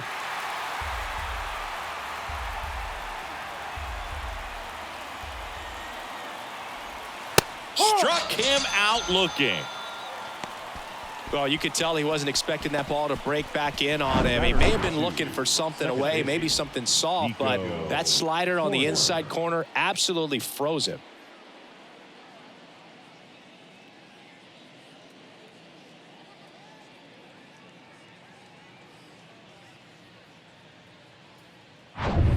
Here's Nico Horner.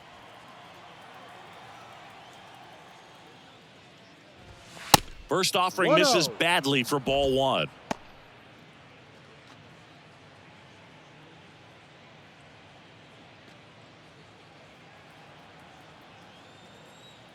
The pitch. And that's in for a strike.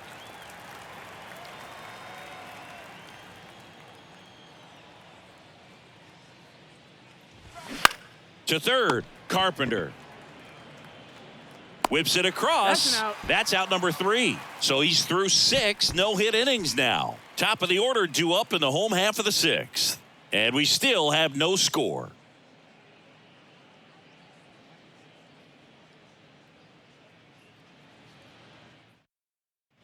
Well, we go bottom 6. Rougned Odor comes up to the plate now. The first baseman, Rougned Odor, 29 years old, and he was born in Venezuela. And the pitch. Started to go after it. Now we'll look down to third. No swing, says Freddie Ferguson.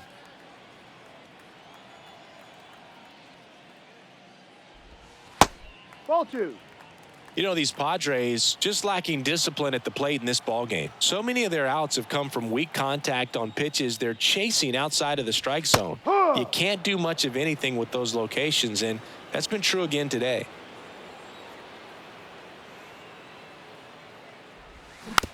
Back to the mound. Tossed to Mancini. Leadoff man retired in the 6th. Now batting, center fielder. And the batter will be Fernando Tatis Jr. I think when you contemplate him as a player, the first thing you think about is defense, and you think about that great arm. I also think about the speed. If he can get on, that's going to give one more thing for that pitcher to think about. Toss to Mancini. 2 up, 2 down. And as a pitcher, when the hitters are swinging at everything, you feel no need to challenge inside the zone. You just keep working the corners and expanding that strike zone and beyond, and they just keep eating right out of your hand.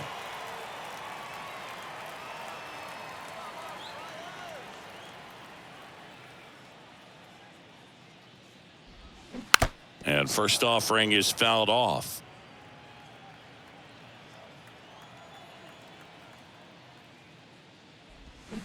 To the right side, and he grabs it foul. And the 0-2. Up the middle. Over to first. You're out. They get the out on Soto. And that's the third out.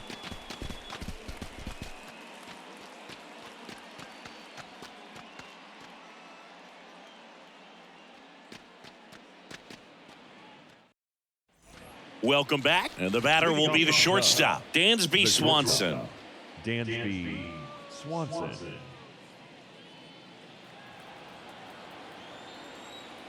The Y to kick the pitch.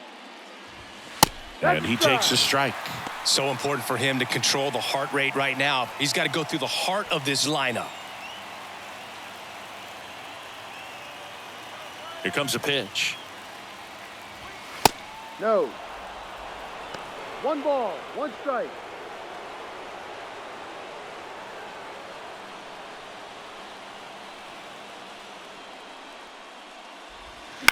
And that one fouled off. And a 1-2. 2-2.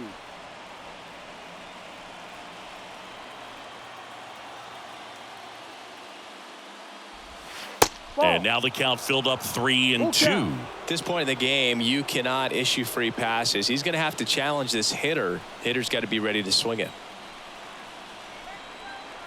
Kicks and fires. And so the lefty allows the leadoff free pass. That could jumpstart an offense that's really struggled to score in this one. Don't want to wake a team up with the free pass. Ian Happ, the next Cub to hit. A switch hitter batting right.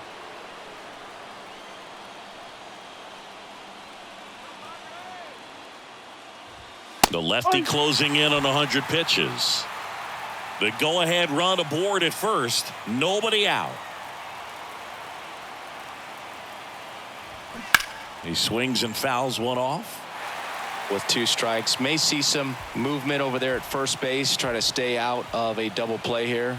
0-2 now. Fouls that off to the left and will do it again. Snap throw to first. Swanson gets back easily.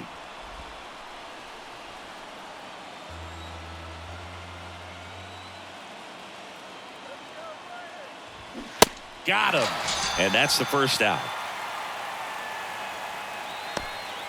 Now batting. Now the Cubs 4-hole hitter, Seiya Suzuki. Definitely wants to stay out of the double play here. Ball on the ground in the infield. Should be an inning-ending double play. In there at the knees. Strike one. Some guys are just more confident if they can track that first pitch out of the hand of the pitcher. They don't care if they fall behind 0-1.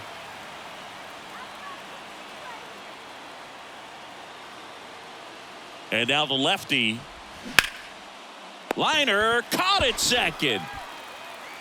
Well, baseball can be cruel, can it? I mean, sometimes it gives and sometimes it takes away. He did everything right on that swing, but he's got nothing to show for it. And next for the Cubs, Patrick Wisdom. Still no hits on the board. 1 out away from taking the no-no into the 8th.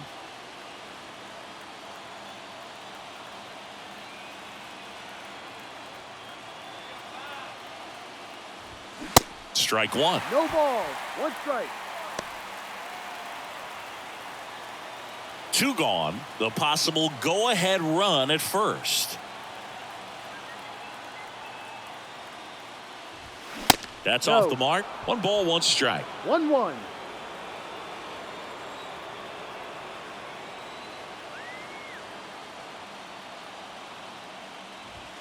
There's a swing and a miss. The baseball is coming out of his hand very well. He's been able to paint all 4 corners, but really good ride at the top of the zone. Hitters have to respect that. Very difficult pitch to hit.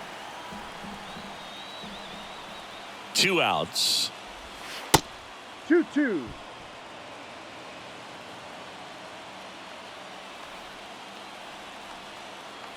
Runner on the go. And down on strikes. And we stay tied as the inning ends. Ladies and gentlemen, please join us for the traditional 7th-inning stretch.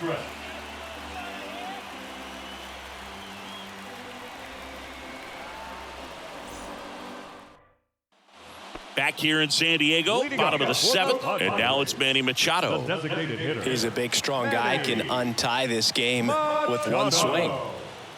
The wind of the pitch. Lifted in the air, right field. Suzuki on the move. And puts the squeeze on that. And there's one away. The batter, number 9, second baseman, So up next, Jake Cronenworth. Cronenworth.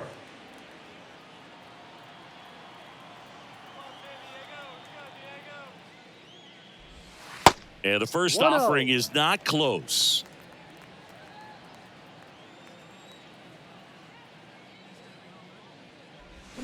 Strike on the inside corner. The 1-1. Good eye right there. 2-1.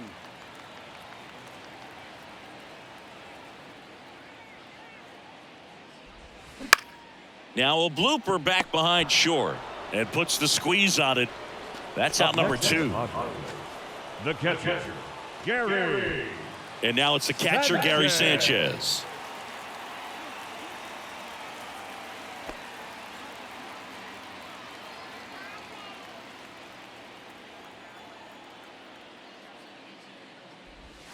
That one's in there, and that's strike 1.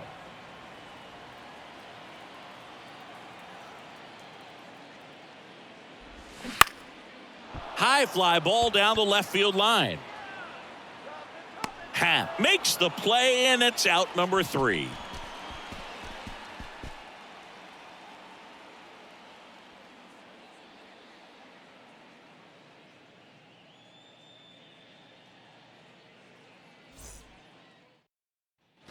And welcome back. And now the DH, Yan Gomes.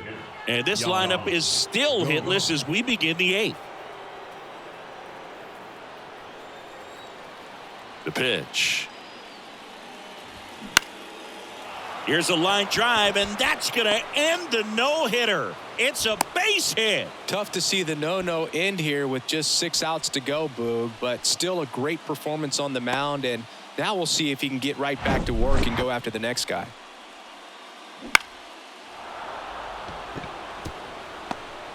Here comes the skipper, and we're going to see a pitching change in this spot. Blake Snell won't go any further. Just 1 hit allowed. He was excellent. And we'll have the new pitcher for you when we get back after a quick break.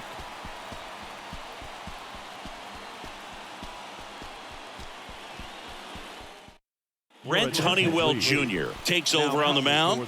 He last pitched 2 days Number ago. 46, Brent Honeywell Jr. So up now for Chicago, Trey Mancini.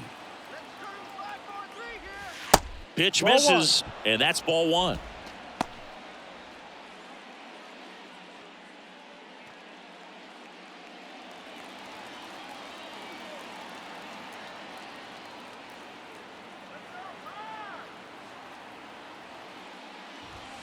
Now one missed.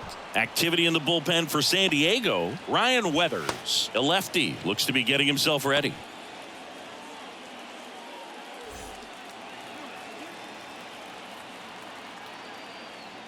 Righty delivers, and there's a foul ball. And the righty deals. That one fouled off.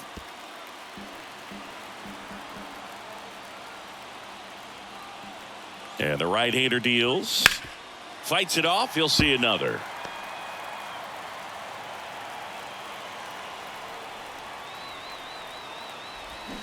Swing and a miss, struck him out, and 1 away. He's locked in at the plate when he's using the whole field. He was out in front there. Just needs to let the ball travel a little more, and his timing will be back on track. Good pitch for the strikeout. Next to hit, Miguel Amaya.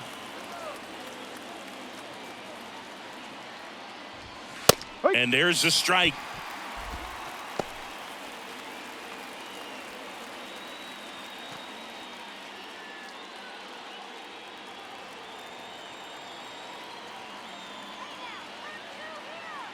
And here it comes.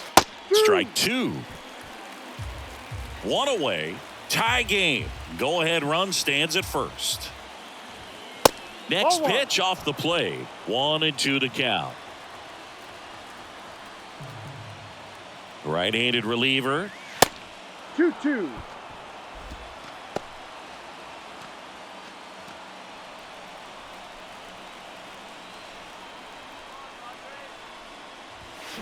And a foul ball. He stays alive.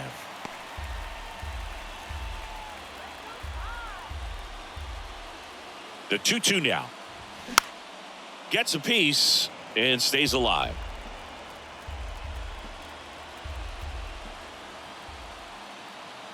Here's the 2-2. Ball.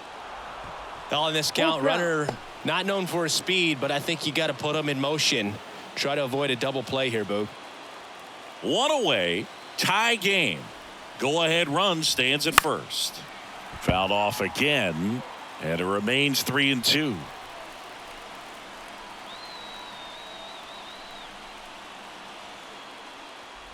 The 3-2 is off the outside edge, and that is ball 4. Well, interesting. He went with the off speed and walked the hitter. Man, you got to challenge the guy with the fastball. Christopher Morel digs in now. Got to be careful with a slugger like this because he can turn it into a 3-run game in the blink of an eye. Oh, look out here. He's going to come up ready to swing in this situation.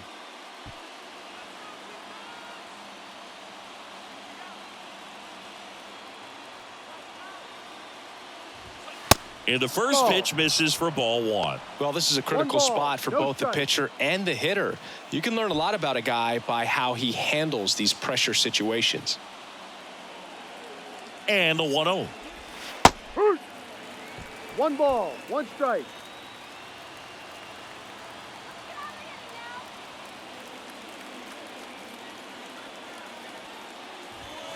Way high. 2-1. Good spot for the hitter. Definitely has the advantage in this count with runners on. Look for him to be aggressive on this next pitch. 1 out. The go-ahead run is at second.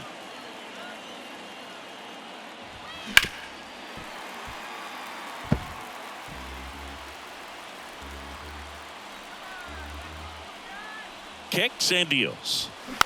Bounced up the middle. Kim. The flip to second. What a double play that was. Inning over. They made it look easy, but it started with a nice feed to the second baseman from the shortstop. Perfect turn, and they're out of this jam.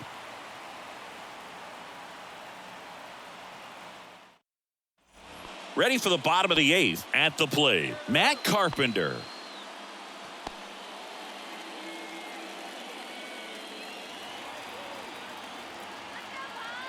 And he deals. And That's ball 1. Movement in the bullpen. Drew Smiley, the left-handed reliever, appears to be getting loose. Estrada, the right-hander, also getting loose.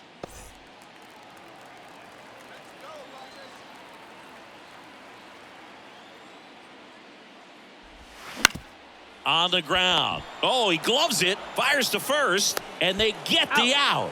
Big play there to get the leadoff man. This defense came to play tonight. We're seeing some awesome pitching, but a huge part of this shutout so far has been the guys making great plays like that behind their pitcher. They feed off of one another, make great pitches, make great plays defensively. Next for the Padres, Ha-Sung Kim. Pitch misses there, and that's ball 1. 1-0.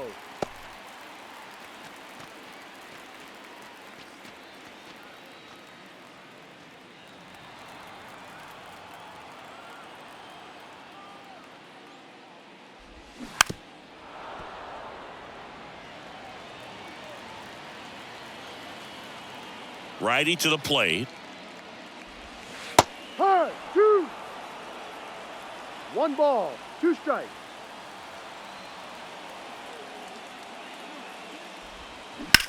Ripped on a line to center. Morel brings it in. That's out number 2. Great swing of the bat right there. Trying to get on as that go-ahead run. He just wasn't able to find a hole. Now Bob Melvin going with a pinch hitter. Xander Bogaerts. And this is a big at-bat in this ball game.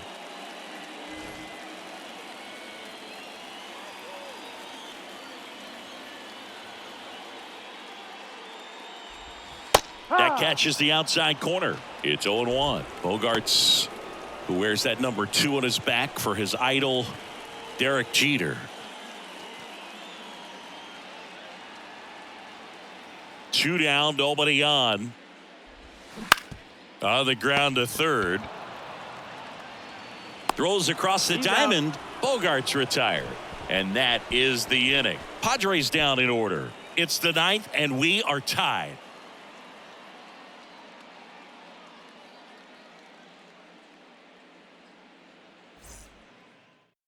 So they turn to their closer, Josh Hader. He last pitched 4 days ago, so he should feel pretty fresh. Hader.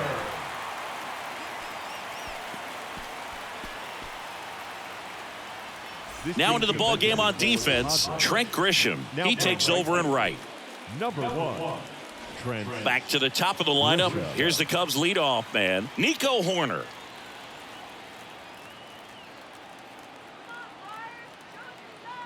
The pitch. And that drops in for a strike.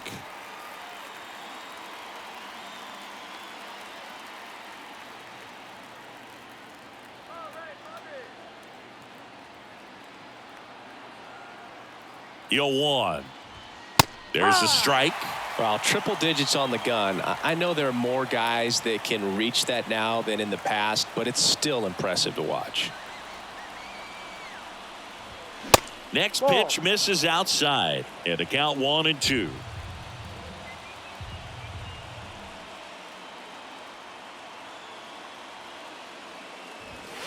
And a ball evens the count.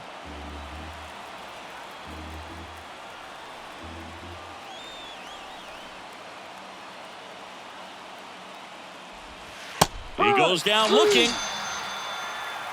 Oh, man, just locked him up with that slider, even though it caught a lot of the zone. And I think that tells you all you need to know about what he was looking for in the box, and it clearly was not that pitch.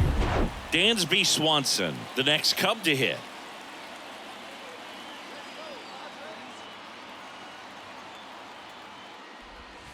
And that one is inside.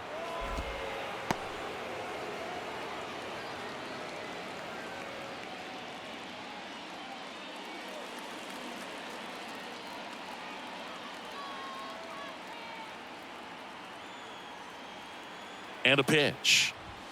That one at triple digits.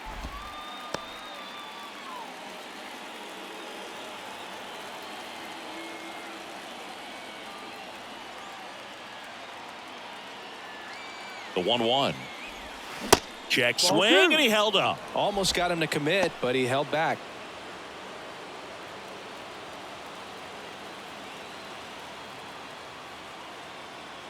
The pitch. Foul ball.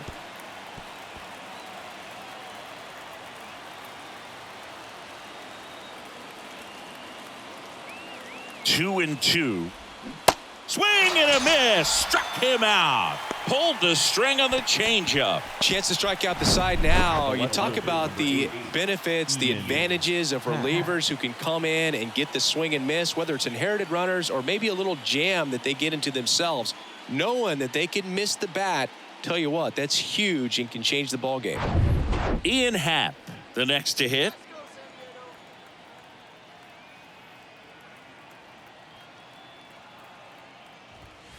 First pitch, and that's in for a strike.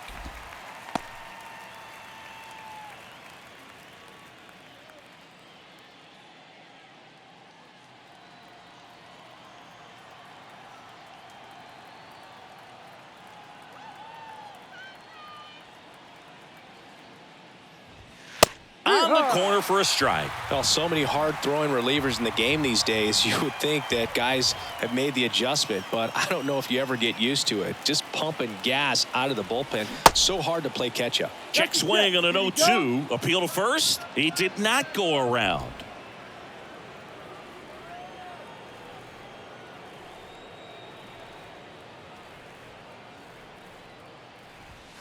Two balls, 2 strikes to count with 2 outs. 2 balls, 2 strikes.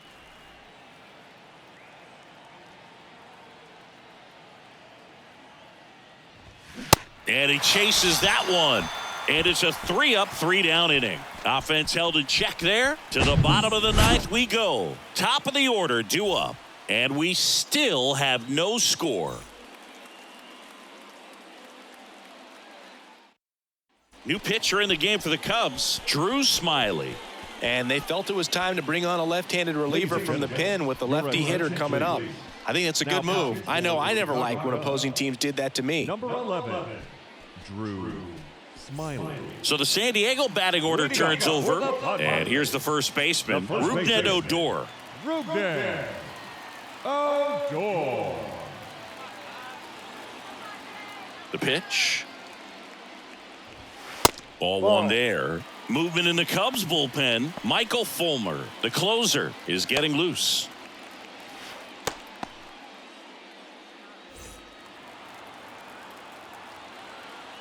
The wind and the pitch.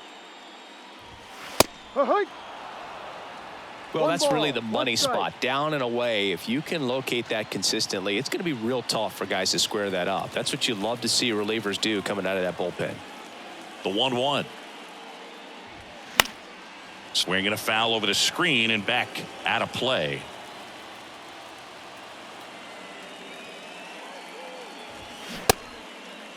Tried to check his swing. Appeal to third. No, he held up. 2-2 now. Bounce to the right. He takes it on his own. One out, bottom of the ninth. Well, such a confidence boost for a reliever to come into the ball game and get the first hitter he faces. Just makes everything slow down a little bit, and then from there can really settle in.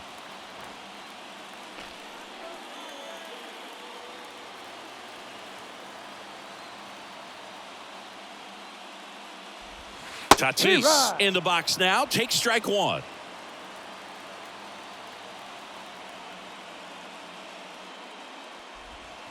And now the count is even. All tied up here in the last half of inning number 9.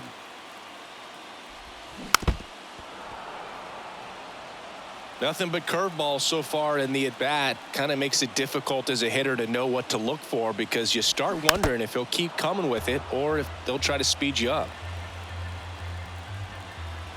1-2 now. 2-2.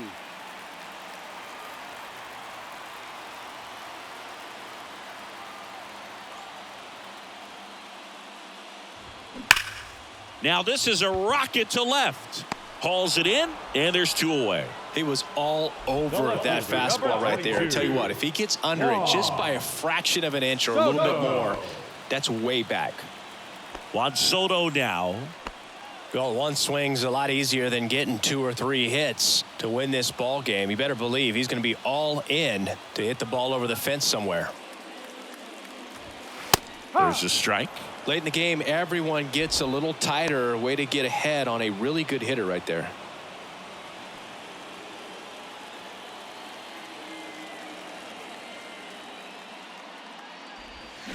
And he's down 0-2 as he swings through it. More and more guys are looking to slug regardless of the count. In this situation, we'll keep a close eye on his approach. Going to count 1-2. Well, that's kind of what you expect in an 0-2 count. Excellent job of the hitter to have the plate discipline to lay off of that pitch. Check swing, tried to hold up. Now it appeal to third, and he went around. That's ruled a swing.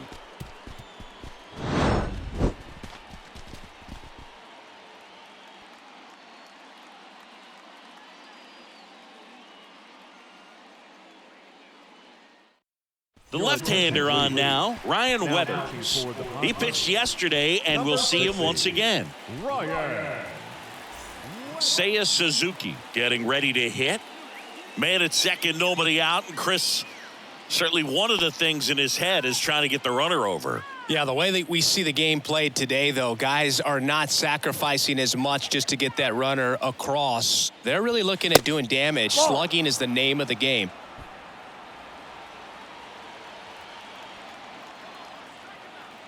And a pitch.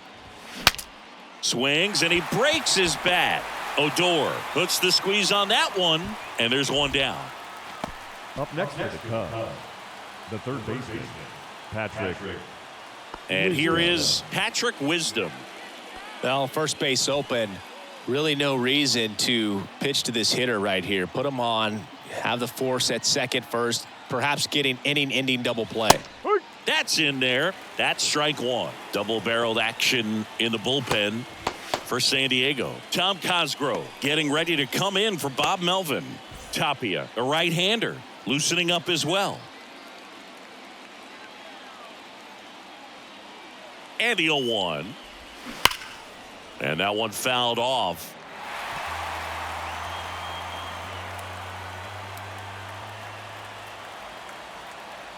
And the pitch. Just a slow ground ball this time.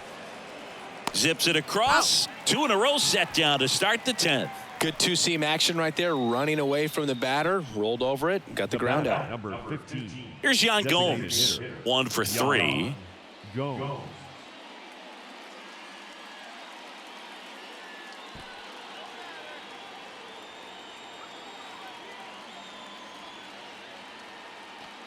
He gets the intentional walk here, and now a force at any base with 2 gone.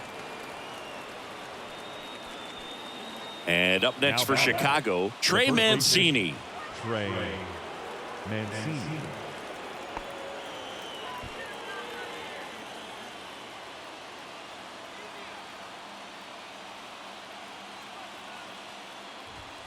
And that's in there for strike one. That was just paint on the first pitch fastball.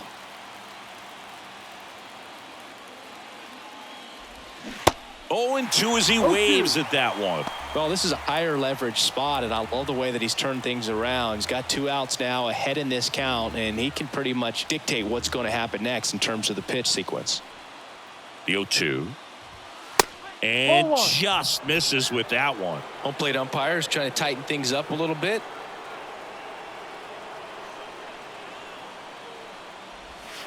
Next one misses, and the count is even 2-2. Definitely a swing and miss slider down and in. He finished that really well. Just couldn't get him to offer at it. And the 2-2. And now it's filled up. Miguel Amaya to bat next. All tied up here in extra innings.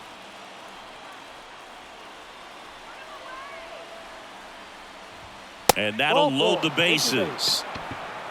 Now that sets up a really big at bat in this game. These are the moments when everyone in the stadium gets really locked in. Now at the plate, Miguel Amaya.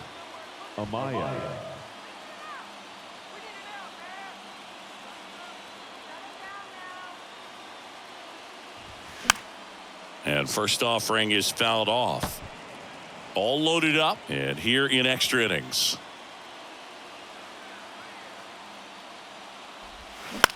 Up the middle, Kim. They take the force out, third out, and that ends the frame. So they load the